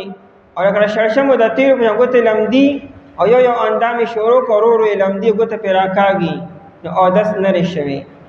ځکه تا د اندام له 2 ساس کې کم از کم ونه بیولو. نو دا فاصلونه دا معنا معلومیږي. فقهاو د فاصلو معنا د بیاولو او سسولو. نو فاصلو پس تاسو ووینځئ یعنې وبیوئ. باقي دا چې په اودس کې به اسراف نه کوئ. په اودس کې اسراف کول نه منع ده. وی اگر چې نبی علیہ السلام فرمایي د نیر په غاړه ولې نه ناستو، د دریاب په غاړه ولې نه، هلته به هم اسراف نه کوي. یعنی یو اندام به د 3 پیرو نه سیوا نه وینځي، 4مه پیره او 5مه پیره. نبی علیہ السلام فرمایي فقط اساء و اظلم، چا چې په اودس کې اسراف وکړو 4 او 5 پیرې اندام وینځو نو د بد کار وکړو، ظلم یې وکړو ځان سره. ظلم په دې وکړو چې وحې ځان له ضایع کړو. د مسلمان وخت قیمتي دی، سمندر نه خلاصېږي خو ستا وخت ضایع کېږي. نو 4 پیرې او 5 پیرې به اندام نه وینځې، صرف 3 پیرې وینځل دا سنت دي. او دا اوبه چې بیې نو سیوا به نه بیې، یعنې دومره اوبه به راغلې چې صرف د اندام دپاره کافي شي. دا په لپو لپو باندې اوبه اړولو دا اسراف دی. او د کم انسان چې د اودس په اوبو کې اسراف وي د په زندګۍ کې به اسرافي، د وخت به ضایع کېږي، به وخت به په ځای نه لګي، د مال به په ځای نه لګي، د خوراک به په ځای باندې نه. دا تجربه وکړئ په دې باندې چې کم انسان اودس کې اوبه نه ضایع کړي نو د دې انسان به مال هم په ځای باندې لګي، د دې انسان وخت به هم قیمتي وي او د انسان خوراک به هم قیمتي وي. او چې کم انسان لګي ټوټې په سپیډ کې کولو کړی ده او بهیږي لګیا دی، ټیک ته ټوټې خو بهیږي خو ستا وخت به بهیږي دغه شانتي، او ستا مال به هم دغه شانتي بهیږي، په ځای به چرم نه لګي. په دې تجربو کې د اوس نه بهترین اودس په لوټه باندې یو لوټه اوبه راوالې په هغې باندې اودس کوئ. ګورئ چې الله تعالی عمر کې برکت اچي او که نه، مال کې برکت اچي او که نه، په وخت کې برکت پیدا کېږي او که نه. فاصلوا وجوهکم، پس تاسو ووینځئ مخونه خپلو. نو وجوه جمع د وجهون ده. وجهه څه ته وي چې کم تا ته مخامخ کاري. ما یواجه به الانسانو، ته چا ته مخامخ ګوري او دره مخ څومره حصه تا ته ښکاري، دا د مخ ته وجهه ورته وي. وجوهکم مخونه خپلو، وایدیکم لاسونه خپلو. د مخونو نه بعد بیا لاسونه وینځي، چونکې اودس کې د فرایضو بیان دی. نو قرآن دا ونه چې لومبی بسم الله ووایئ، بیا لاسونه ووینځئ، بیا خوله کې اوبه واچوئ، بیا مسواک وکړئ، بیا پوزه کې اوبه واچوئ. د دې ذکر په احادیثو کې دی او دا چونکې سنتو کې او مستحباتو کې راځي. نو قرآن کریم چونکې فرایض بیاني نو ځکه یې شروع د مخ نه وکړه. ونه نبی علیہ السلام به چې اودس کو مخکې به بسم الله ووایي، بیا به یې دواړه لاسونه ووینځل 3 پیرې، بیا یې نه بس به یې خوله کې اوبه واچولې، بیا یې مسواک کولو او بیا به دارنګې پوزه کې اوبه اچولې او دې خوله کې به یې چې اوبه اچولې باقاعده تاولې به، او چې پوزه کې به یې اوبه اچولې باقاعده په زور سره به یې کته راویشتې او د هغې نه بعد به نبي علیه السلام بیا په مخ باندې اوبه اچولې. و ایدیکم الی المرافق، ایدیکم او لاسونه خپلو. ایدی جمع د ید ده. ید ویل کېږي د دې لاس دا چې د ګوتو سرونه دي کم دی پورې چې نوکونه نښتي د دې ځای نه والي تر ترخه پورې او تر اوږې پورې دې ځای ته ید ویل کېږي. نو قرآن ایدیکم او لاسونه خپلو، نو که دا الی المرافق نه وي ویلې بیا به لاسونه تر ترخونو پورې به دې وینځل، بیا ځکه ید دې ټول ته ویل کېږي. نو قرآن کریم خو چې وایي چې ټول لاس وینځل ضروري نه دي، نو ال المرافق وي تر سنگل پورې. نو مطلب دا دی چې سنگل نه بر ایسی ته ضرورت نشته، سنگل سره به وینځي. مرافق جمع د مرفق ته، او مرفق د سنگل د 13 اډو کې توایي، نو دا به سره وینځي. ابو هريره رضی الله عنه به مبالغه کوله، نا به 14 کو، نا به د لاسونه تر ترخونو پورې وینځلو. اصل کې یو روایت کې نبی علیہ السلام فرمایي چې کله انسان اودس کی او د انسان د بدن نه د اوبه غورځېږي، ټول ګناهونه سره غورځېږي، او د اودس اوبه چې کم ځای ته ورسېدې، نو هغه ځای د ګناهونو نه پاک شو. نو بیا هغه خپل عقل دا وجنګو چې راشه د لاسونو مې تر ویښه پورې پاک شي د ګناهونو نه، نه به تر دې ترخونو پورې او تر اوږو پورې به لاسونه وینځلو. لیکن دا د هغه خپل رایه وه. نبی علیہ السلام نه دا ثابت دي تر سنګلو پورې هغه لاسونه به وینځلو. ال المرافق تر سنگلو پوری، ور سنگلو پوری سره د سنگلو، که سنگل وچه پاتې شو او دس نه شوی. وامسحو برؤوسکم، وامسحو د مسحن نه دی، مسح ویل کېږي امرار الید المبتلة علی الرأس، لوند لاس په سر باندې راکاږلو ته مسح ویل کېږي. نو وامسحو تاسو مسح وکړئ، یعنې لوند لاس راکاږئ برؤوسکم په سرونو خپلو باندې. د ټول سر مسح کول دا سنت ده. نبی علیہ السلام با عام طور باندې د ټول سر مسح به کوله. ابو داود شریف کې او ترمذی کې دا روایتونه دي چې نبی علیہ السلام په ټول سر باندې مسح کوله، استیعاب به کو، او دا لاسونه په تندي باندې کېښودل دواړه، او شاته به یې بوتلو، او بیا به یې واپس راوستلو. د ټول سر مسح به وکړه. او کله کله داسې هم کړي دي چې شاته په دې سټ باندې به لاسونه کېښود او مخکې به یې راوستو او بیا به یې واپس بوتلو. دواړه جایز دي. خو نبی علیہ السلام په یو موقع باندې د سر د څلورمې حصې مسح هم کړې ده. مغیره ابن شعبه رضی الله تعالی عنه راوي دی، هغه وایي چې زه نبی علیہ السلام سره په سفر کې وم. د نبی علیہ السلام 2 کاره وکړو. یو خو دا چې په سر باندې مسح وکړه، یو مسح علی الناصیه، ناسیه د سر د سرکونډي ته وي، د سر د سرکونډي د سر څلورمه حصه ده. دا لاس چې په دې سر باندې کېږي او بیا دوی بیا کېږي او بیا کېږي او بیا شاته سټ ته څلور لاسه جوړېږي، نو دا یو د سر څلورمه حصه شوه. نو د سر څلورمه حصه مسح نبی علیہ السلام وکړه، او دویم دا چې په موضوع باندې مسح وکړه. نو دا صحیح حدیث دی چې نبی علیہ السلام د سر د څلورمه حصې مسح کړې ده. زمون امام ابو حنیفه رحمت الله علیه وی چې د څلورمې حصې سر مسح دا فرض ده، کله دینه چا کم وکړه مسح نه رشوي. لیکن امام شافعی رحمت الله علیه وی چې 3 وختم ک چا لامده پر مسح شوی ده، او امام مالک رحمت الله علیه نه ټول سر مسح فرض ده، ادم وای نه دا سنت ده. دا خبره په دې بیروسکم دی با جوړه کړی ده، دومره اختلافاتو. نو بیروسکم د خپل سرونو، او د سر د پاسه که ټوپې ده، د ټوپې د پاسه مسح نه کېږي، او د پټکي د پاسه مسح نه کېږي. انس رضی الله تعالی عنہ وی، ابو داود شریف کې دا روایت دی چې نبی علیہ السلام پټکی والو، نو چې مسح کوله نو پټکی او چت کو لاس وردن نه کو مسح وکړه. د پټکی د پاسه، د ټوپې د پاسه، او زنانه د لوپټې د پاسه مسح نشي کولی. انا هغه به کوي چې دومره اوبه په سر باندې اچي چې د پټکی نه او د ټوپې نه او د لوپټې نه د اوبه ښکته لاندې لړي شي او ویښته لامده شي، نو الله یې مسح کېږي، کني نو هسې مسح نه کېږي. نو وامسحو برؤوسکم، او تاسو لوند لاس راکاږئ په خپلو سرونو باندې. وارجلکم الی الکعبین، او خپې خپلې تر ګیټو پورې. د هغه د فغسلو د لاندې او خپلې خپې مو وینځئ. ارجل جمع د رجل نه، او خپا مراد تیرا تر ګیټو پورې. الی الکعبین، کعبین تسنیه د کعبون ده. کعبون اصل کې اوپره سیز ته وي، اوپره چې را پړسېدلې وي. دی خانه کعبې ته ولې کعبه وي؟ دا د ځمکې نه بار ته راوتې ده. دی ګیټې ته ولې کعبه وي؟ دا په دې خپه کې یو طرف ته راوتې ده، ځکه ورته کعبه ویل کېږي. نو کعبین دا ګیټې د خپې نه بار ته وتې یو خوا بل خوا، نو تر ګیټو پورې. د ګیټو نه مراد سره د ګیټو دي. یو په اودس کې کعبین دي، یو په حج کې کعبین دي. احرام کې دا لازمي را، د خپې چې دا کم مخامخ بره اډو کې دی د پنج نه چې رابره شي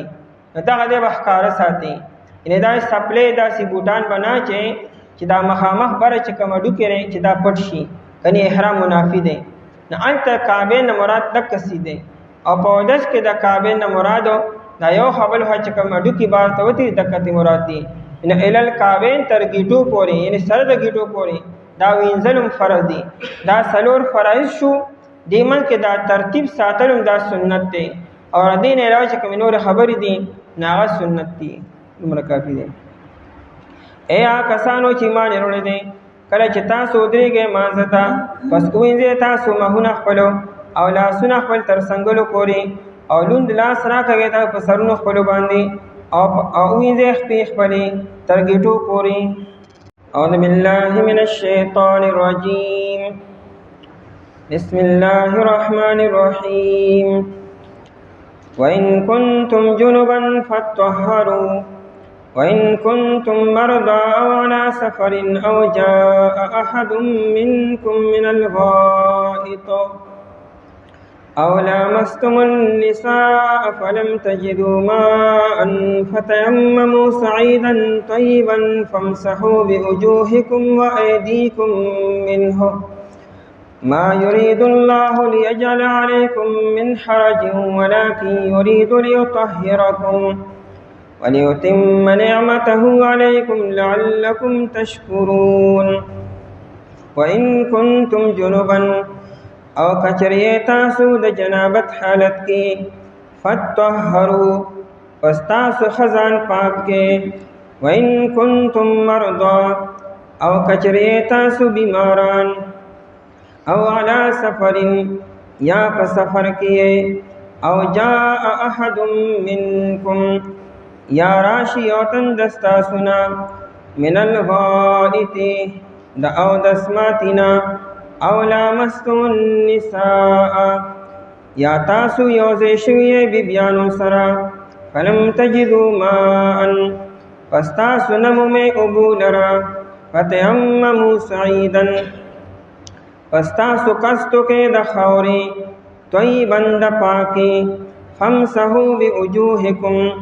پس تاسو لاس راکاږئ په مخونو خپلو و ایدیکم په لاسونو خپلو منه ردا خورنا ما يريد الله اراده نلري الله تعالی ليجعل عليكم چې وګرځوي پتا سباندي من حرج ستنگي ولكن يريد ليطهركم لیکن اراده لري الله تعالی چې پاک کی تاسو لرا وليتم نعمته عليكم او چې پوره کې نعمت خپل پتا سباندي لعلکم تشکرون د پاره دی چې تاسو شکر گزار شئ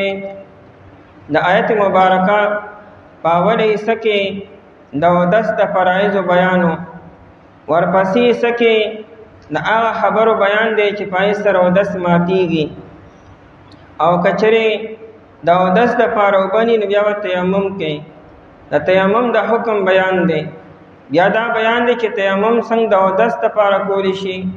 دارنګه د جنابت د غسل لپاره هم کولی شي کچره عذر دی وبنيشتا او ته اودس نشي کولی یا غسل نشي کولی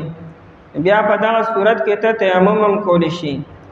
الله تعالی تاسو باندې آسانی راولي دا شریعت د احکاماتو دا د الله ترمه تکلیف نه دی بلکې دا د خلکو د سهولت د لپاره او د اسانۍ د لپاره دی او الله تعالی غواړي چې تاسو پاک شئ ظاهر هم پاک شي باطن هم پاک شي او چې تاسو د الله تعالی شکر ادا کړئ په اودس کې څلور فرایض دي دا ټول مخ وینځل یو پر فرض دي او درې پیر وینځل دا سنت طریقه او افضل دي نبی علیہ الصلوۃ والسلام اودس یو پیرم کړی دی هر اندام یو پیرم وینځل دي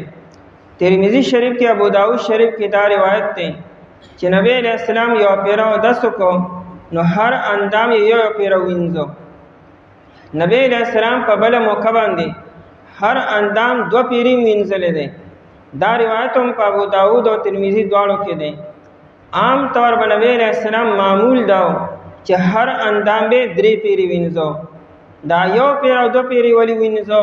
داغه مختلف وجوهات دي. یو خدا چې خلکو ته مسله معلومه شي، کچره تاسو وب کمی دي دومره وبري چې ته په هر اندام یو پیر وینځل شي، بیا دا هر اندام یو پیر وینځه چې فرایض ادا کې منبو کې یادا چې نبی علیہ السلام خلکو ته مسله واضحه کوله د جواز د پاره. نبی علیہ السلام سره وبم ډېرې وی ټایم هم ډېرو، خو چې خلکو ته مسله معلومه شي دای د پر نبی علیہ السلام هر اندام یو پیر وینځو،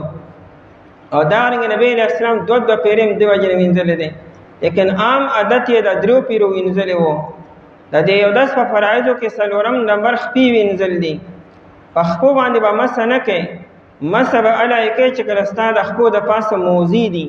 بغیر موضوع یو سړی په سر په خپو باندې مس وکړي نو داسې نه دی شوی، ځکه د خپو دا وینځل دا فرض دي. نبی علیہ السلام یو سفر کې صحابه د نبی علیہ السلام نه مخکې تللي وو، ناغي زر زر اودسونه وکړو. پیغمبر علیہ السلام چې راغی د یو صحابي دا پوندې ولیدې، نو دا پوندې وچې پاتې شوې وې، ډېره پاسه خاورې ښکارېدې، یعنې نور خپې وینځلې وه خو دا پونده ترېنه پاتې شوې وه. نبی علیہ السلام وفرمایلو ویل للعقاب من النار، دا پوندې چې وچې پاتې شوې دي او دې باندې اوبه نه دي تللي، دې پوندو دپاره د اور دمکي ده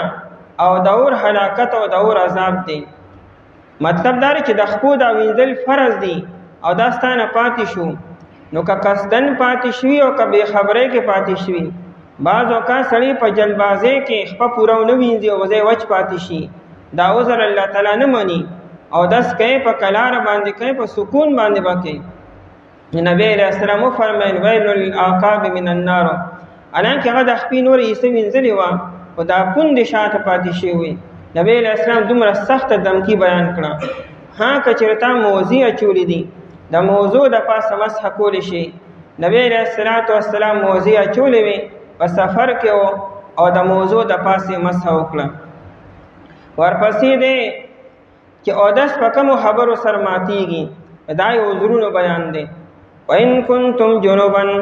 او کچرې تاسو په حالت د جنابت کې، عام حالاتو کې به اودس کوئ، او کچرې تاسو جنابت کې شوئ نو بیا به څه کوئ؟ نو بیا فطهروا، بیا به صرف اودس نه کوئ، بیا به ځان مکمل پاکوئ او ښه به ځان پاکوئ. جنابت درې حالتونه دي. یو دا چې انسان د بدن نه مني وځي، که لږه وي او که ډېره وي، که نارینه وي او که زنانه وي، د باندې غسل واجب شو. یو زنانه ته بیماري چې کوم دی راله او د هغې نه دا فارغه شوه، په دې غسل واجب دی. یا د یو زنانه ماشوم پیدا شو او د هغې ورځې برابر شوې، دې باندې مو غسل کول واجب دي. دا درې قسمه غسل دا واجب دی. د دین علاوه عام حالاتو کې غسل مستحب او سنت دی. یو انسان بالغ شو د بلوغت دپاره غسل کول مستحب او سنت دی. یو انسان مسلمان شو د اسلام په داخلېدو کې غسل کول سنت او مستحب دي. دارنګې د جمعې دپاره غسل کول دا هم سنت او مستحب عمل دی. د اختر د مونځ دپاره غسل کولو دا ټول غسلونه سنت او مستحب دي، او دا درې قسمه چې دا واجب دي. د مستحب غسل، د سنت او د واجب درېواړو یو طریقه ده. ټول بدن باندې یو پیر اوبه اچولو دا فرض دي، او پوزه او خوله کې اوبه اچول دا هم فرض دي. دا په غسل کې درې فرایض دي. پوزه کې به اوبه اچئ، خوله کې به اوبه اچئ، او ټول بدن باندې به یو پیر اوبه خامخا رسئ چې په دې کې د ویښته برابر ځای پاتې نشي. نبی علیہ السلام وفرمایلو چې ان تحت کل شعرة جنابت، د هر ویښته د لاندې جنابت دی. علی رضی الله تعالی عنہ وی چې دا حدیث می اوریدو، هغه بیا ویښته نه پرېښودلو. هر میاشت چې ویښته به راوختل سر به یې کټا کړو، ویښته به یې ویښ نه کټ کړو. ولې؟ نبی علیہ السلام چې د هر ویښته د لاندې جنابت دی. مطلب د حدیث دا دی چې ګوره سر به پاکوي، خو اصله ویښته وچ پاتې شو یا د ویښته د لاندې ځای وچ پاتې شو نو غسل به نه شوي، او چې نه شي بیا سخت وعید او دمکي ده. نو علی رضی الله عنه به ویښته نه پرېښودلو. عام طور د نبی علیہ السلام او د صحابو به لوی لوی ویښته وو. نبی علیہ السلام یا صحابو به د حج او د عمرې په موقع باندې ویښته کټ کولو. عام حالاتو کې به د صحابو ښکلې ویښته به وو، پریښې به وو، لوی لوی ویښته به وو. نو پورا سر مکمل وینځل او ټول بدن یو پیر وینځلو دا فرض دی په غسل کې او 3 پیری وبا چولو دا مستحب او سنت عمل دی کچې ټول بدن باندې وبا واچولې او خله کې یا پوز کې وبا پاتې شوي نو غسل نه دی شوی دا قران کریمي فتطهروا داخله او پوز چې دا نو په اودس کې پدې کې وبا چول سنت دی او کچا په اودس کې په خله کې او پوز کې وبا نه چولې نو اودس یې شوی دی فرض ادا شوی دی صرف سنت عمل ته پاتې شوی دی ځکه په اودس کې داخله غسل دا د بدن باطن کې داخل دی ان دا د بدن دن نه ایستدا او په غسل کې دا د بدن باری صدا چې غسل کوي نو دا د بدن باری څه شو داخله او پوزه نو دا چې د بار شو نو بار ټول بدن بوینځي نو خلا او پوزه بوینځي اندې کې به مباچي باقی دار چې سترګو کې دن نو باچولو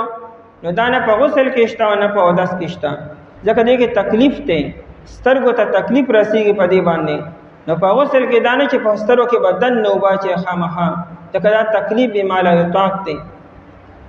چې څومره بدن ښکار دی بسای کې وبر اسیبا په وخت کې بدن نه غوته وخی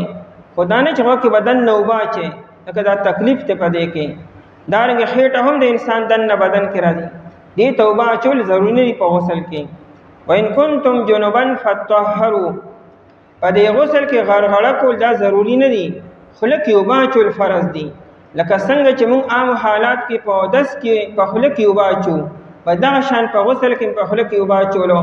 دانه چې غراري وکي او مړې ویخت بو برسه او دارنګ دا پوزا دومره زیات چې دماغ ته وبورسه دا خبري عوامو کې شروع دي عام نارمل چې څنګه مونږه په اودس کې په پوزه کې او په خله کې وباچو دا شان په غسل کې دا شان تیری وان کنتم جنبا او کچری تاسو په حالت د جنابت کې جنابت د جم نه دی او جم دی اړه توي دی جانب توي او لری کېدو توي دی جنوبي انسان ته جنوبي ولي وي دیم د جمعات نه لري شوی دی دیم د قران د تلاوت نه لري دی دی د طواف نه لري دی او دی منظم په دې حالت کې نشي کولی ځکه ته جنوبي ویل کېږي وان کنتم جنبا او کچره تاسو په حالت د جنابت کې فتطهروا بیا وسکوي یا بتش اودس نه کوي یا بزان خپا کوي فتطهروا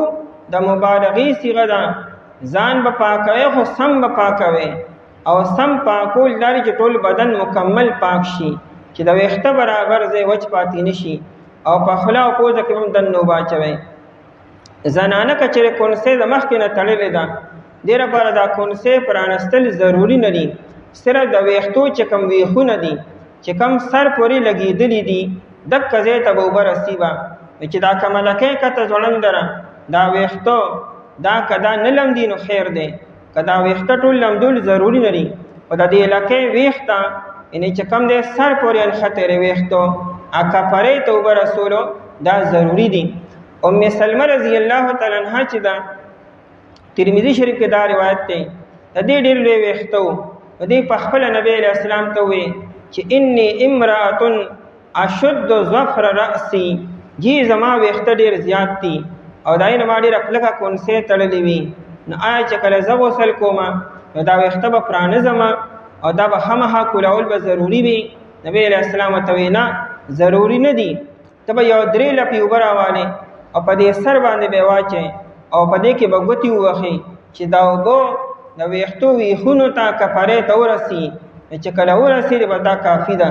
او شاته دا وخت چې کم ځوړندې د دې کولاولو یا د دې لمدولو هغه ضروری نه دي او کچره وخت د مخ کې نه کولاوي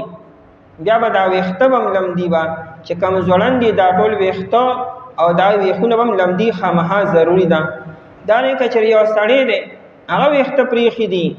دی به کونسه مونسه نه جوړي که جوړه کړي نه کولاوي به دی به وختم لمدی وا وخونه بم لمدی دا رعایت او دا پېکې چې د صرف د زنانو د پاره دی نارینه دین استفاده نشي کولای فائدہ نشي غستی دی به وخت ټول لمدی یا دی پریزینا او چې پریزینو بیا به لمدی د ویخه تر اخره پوري فتطهروا وی پستا ځان خپاک کې نو دا ښه پاکولداري چې خوله کې دننه او پوزه کې به مو باچوئ. که چېرې یو انسان غسل وکړو او خوله کې پوزه کې اوبه هېرې شوې نو چې کله یې مرایه شي نو وابچي. دا نه چې غسل به د سره بیا کیبه نه، د خوله کې او پوزه کې اوبه بیا واچي نو بس غسل یې کافي دی. په کدی دوران کې مونځ کړی نو مونځ یې نه دی شوی، ځکه چې غسل جنابت غسل لا نه دی پوره شوي، نامونځ به دوباره کی بیا. وَإِن كُنتُم مَرْضَىٰ او کچریه تاسو بیماران. نبی علیہ الصلوۃ والسلام چې فرمایي چې هغه کور ته د رحمت فرشتي ناراضي، نه یو خو سپی دی او بل تصویر دی، چې په کم کور کې تصویر وي هلته د رحمت فرشتي ناراضي، او چې په کم کور کې سپی وي هلته د رحمت فرشتي ناراضي. ای دو خبر موږ وضاحت مخکې کړو. په ابو داود شریف وسره دریم جنوبي انسان هم دی، چې په کم کور کې جنوبي انسان په جنابت کې ګرځي دغه کور تم د رحمت فرشتي ناراضي. او دې حدیث مطلب دا دی چې یو انسان همیشه په دې حالت کې ګرځي، ورنه کچره تاخیرو کې نو خیر دی. نبی علیہ الصلوۃ والسلام داسیم کړی دی چې د شپې په اوله حصہ کې په غسل واجب شوی دی او غسل یې بیا سار مانځره کړی دی. دا شپه چې کم شپږ غنټې جنابت حالت کې نبی علیہ السلام تیر کړی دا، ابو داود شریف کې دا روایت موجود دی، نو دا خیر دی. او چې کله انسان همیشه او مسلسل منځونه په تیریږي او د شان ګرځي دې کور ته بیا د رحمت فرشتي ناراضي. وَإِن كُنتُم مَرْضَىٰ او کچریه تاسو بیماران. د عذرونه بیانې کچره تاسو بیماران یې، بیمار انسان دی وبول نه دی خي نه دس کولی شي نه غسل کولی شي. د بیمار نه مراد کم بیمار دی. او دې کې د امام شافعي رحمت الله علیه مذهب ډیر سخت دی، په باندې عمل کول ډیر ګران دي. هغه وی الا غیبه کې چې مري وی مرګ چیرې دا سره وزر دی، وی دا عامه بیماری دا وزر نه دی. وی الا غیبه تیمم کې کچره تیمم سره بالکل د جان د تلو خطر ده، بیا به تیمم کې. زمونږ امام ابو حنیفه رحمت الله علیه وی نه، بیمار نه صحتمند خو د بیمارې دو خطر ده، دومره ساړه دی موسم یخ دی د ګرمېدو بندوبست نشته، یا دا چې تعالی ګرمي وم نه دی خي کچره غسل یا اودس کې نو د بیمارې دو خطر ده، یا بیماری او د بیمارې د سیوا کېدو خطر ده، یا دا چې بیماری به اوږده شي ستا بیماری سیوا کېږي نه لیکن اوږده به شي، یا دا چې ستا یو اندام به سره مفلوج شي، او یا دا چې د جان د تلو خطر ده. نو په دې ټولو صورتونو کې د غسل په ځای او د اودس په ځای تیمم کولی شي. ابو داود شریف کې روایت دی صحابه په یو سفر کې وو، یو صحابي هغه په سر باندې زخم لګېدل او ګزارې خوړلو، هغه زخم ډېر ګهرا و دماغو ته رسېدلو. نو هغه باندې شپې چونکې موسم هم یخ و، هوا هم چلېده، صحرا و، او بل دا چې باندې شپې غسل هم واجب شو. چې سار شو نو صحابه دې بس څه کومه خلکو ته بس غسل پکې نو بل څه صورت خو نشته دی. هغه زه خو بیمار یم او ناجوړم یم او هوا هم یخه ده او بره لم نه دي ښي، سر کې مې زخم هم دی، لیکن بس هغې وته چې دغه غسل وکې نو هغه چې په دغه شپه باندې غسل وکړو یو خو زخم ته دننه اوبه لاړې دماغو ته، بل موسم یخ و بل بیمار مو، هغه غریب د هغې نه وفات شو. صحابه چې کله واپس رالو دا کارګزاري د نبی علیہ السلام سنت عمل دی. د سفر نه به چې کله صحابه رالو ایوه کارګزاري بیانوله، نو مکمل بیان به کو د اول نه تر اخره پورې، که د امیر خلاف خبره وه که د امیر په حق کې خبره به پاکه صفا کوله. نو دا واقعه بیان کړه.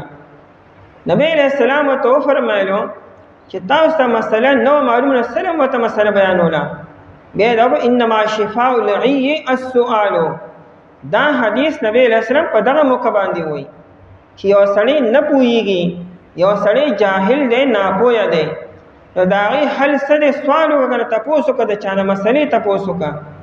چې په مسله نه پوهېږي د ځانه مسلې څه له وایي ورته، د ځانه مفتي څه له جوړی. نن سبا د امت مسلمه غټه مسله دا ده چې هر سړی مفتی جوړ شوی دی، هر سړی ډاکټر دی او هر سړی مفتی دی، بس داسې دا او داسې دا. نبی علیہ السلام وفرمایي انما شفاء العی السؤال، د جهالت او د ناپوهۍ علاج څه دی؟ د هغې علاج سوال کول دي، پوښتنه کول دي، تپوس کول دي. او چې نه پوهېږي د ځانه مسلې ورته مه وایه نه پوهېږم په دې باندې. دا ناپوهه دا جهالت نه دی، نه څه عیب دی. نبی علیہ السلام په ډېرو موقعو ویلي ما ته پته نشته دی، زه به تپوس وکړم. د نبی علیہ السلام نه یو صحابي تپوس وکړو په ځمکه باندې ټول نه ښکلي ځایونه الله ته خوښ ځایونه کم دي او په ځمکه باندې الله ته ناخوښ ځایونه کم دي. خو د دې آسان جواب هم کیدی شي، یعنی د کلیې په طور باندې جواب ورکولی چې کم دی کې د الله د خوشحالۍ کارونه کېږي بس ښکلي دي نو،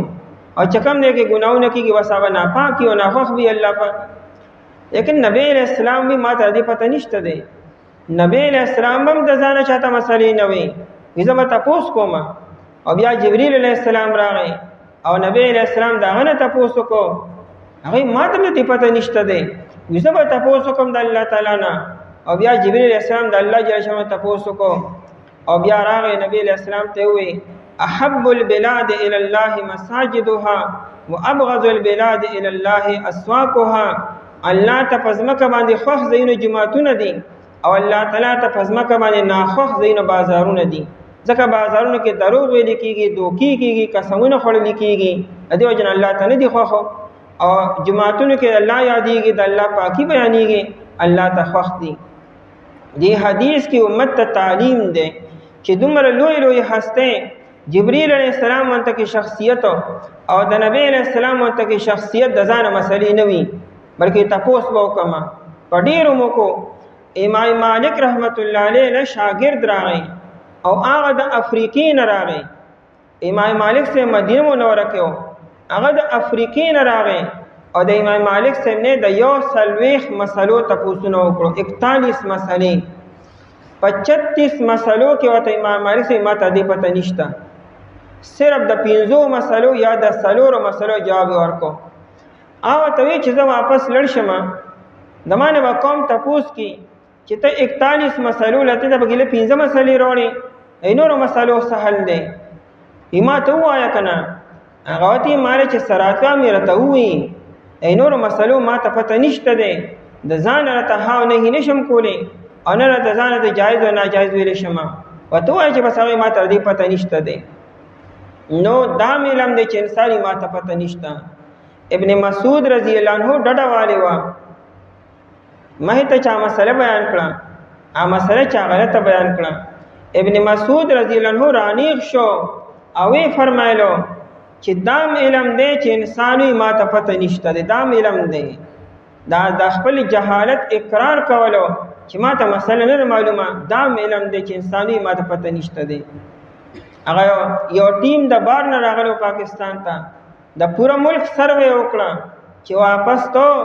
صحافي ته نه تپوس وکړو پاکستان څنګه ملک دی، یو ډېر ښه ملک دی، خو هر سړی مفتی دی او هر سړی چې کوم ډاکټر دی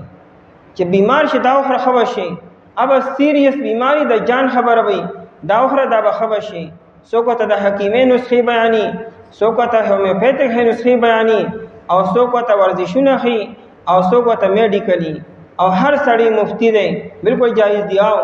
بالکل دا سیده کوه بالکل جایز دی. حالانکه کې به غټه مسله وي، کې به اختلاف وي، د ځانه مسلې ویلو هر سړی مفتی صاحب دی او هر سړی ډاکټر صاحب دی. وَإِن كُنتُم مَرْضَىٰ او کچریه تاسو بیمارانو او علی سفرینو یا تاسو په سفر کې یې. سفر کې عام طور باندې اوبني،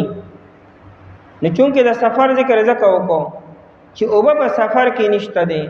او کچره دا اوبه په کلي کې نشته، ته مقیم یې اوبه نشته دی. دا ممکن ده چې ته مقیم یې په کلي کې اوبه نشته، ته په یو کمره کې چا بند کړي او تا سره اوبه نشته او دومره اوبه شته چې ته صرف سکې شي. دا مثلا ده که تا سره دومره اوبه دي چې ستا د څکلو دپاره کافي کېږي او ستا دا یقین دی چې نورې اوبه ما ته نه میلاویږي. لکه یو انسان په کشتۍ کې روان دی، تا سره دونه اوبه دي چې دا صرف ستا د څکلو دپاره کافي کېږي، ته چې ساحل ته رسې همدا اوبه به ستا لپاره کافي شي. نو دې وخت کې تا سره اوبه ګویا کې نشته دی، نو ته به یا د سمندر په اوبو باندې اودس کې، او که په هغې نشي کولی تیمم به کوې. بیا ته به دا نه چې ما سره کولر کې اوبه شته په دې به اودس وکړم، یو ټایم خو به اودس وکړي بیا به څښې، بیا خو به تندې راسه مړ شي. دارنګه یو صحابي ابو داود کې دا روایت دی، ان مسلې تپوس وکړو چې موږ یو میاشت او دو میاشتې په سفر کې موږ سره وبني اشکال پیدا کیږي چې دا یو میاشت ولې ناروسیږي یا بغیر د اوبو اوسیږي ته دا خو ممکن نه ده. مطلب دا چې اوبه هغه سره شته خو هغه صرف د څښلو دپاره کافي کیږي او موږ اوبه نور نه مومو چې غسل وکړو او اودس وکړو. نبی علیه السلام تیمم کوي بیا نو دغه رنګې اوبه تا سره شته خو لږې دي یا هم تا سره نشته چا بند کړی وي یا دا چې مثال نن سبا لکه څنګه هر چا کر پمپونه دي او هینډ پمپ یې نشته نور اوبه هم نشته او د بجلی هم راتلو څه چانس نشته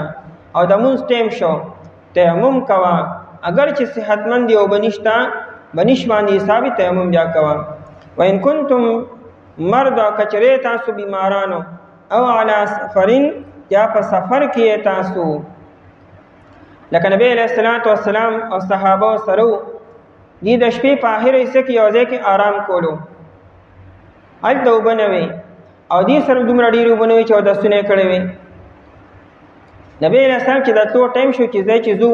پلانکي ځای کې به اوبه دي هلته به بیا اودسونه وکړو سحر مونځ به وکړو. د عایشې رضی الله عنها د غاړې باندې خار و ارضې نه پرېوته هغې نبی علیہ السلام ته عرض وکړو. نبی علیہ السلام صحابو ته شب هار تلاش کې هار میلو نه شو هغه بیا وروسته لاندې پروت و د اوښې د لاندې پروت و لیکن د مونځ ټایم شو الله تعالی د آیت مبارکه نازل کړو ته تیمم وکړي. اوس دا په سفر کې اوبه نه وي نبی علیہ الصلوۃ والسلام په خپل هم تیمم وکړو صحابو هم تیمم وکړو. د ابو داود شریف دا روایت دی نبی علیہ السلام په خپل تیمم کړی دی. په دغه موقع د نبی علیہ السلام الفاظ دي چې نبی علیہ السلام په خپل هم تیمم وکړو او صحابو هم تیمم وکړو. دا تیمم مستقل او دس دی د دې وجې نه که یو امام صرف تیمم کړی دی او مقتدیان یې اودسونه کړي دي امام یا بیمار دی یا بله څه وجې خو تیمم یې کړی اودس ورله نه دی خو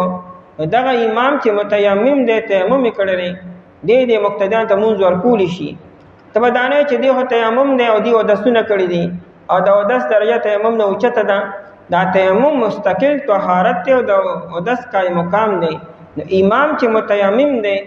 دی مقتدیان چې هغې متوزین دي هغې د پسې مونځ کولی شي باقي د مونځ صحیح دی. نو او علی سفرین یا دی په سفر کې وي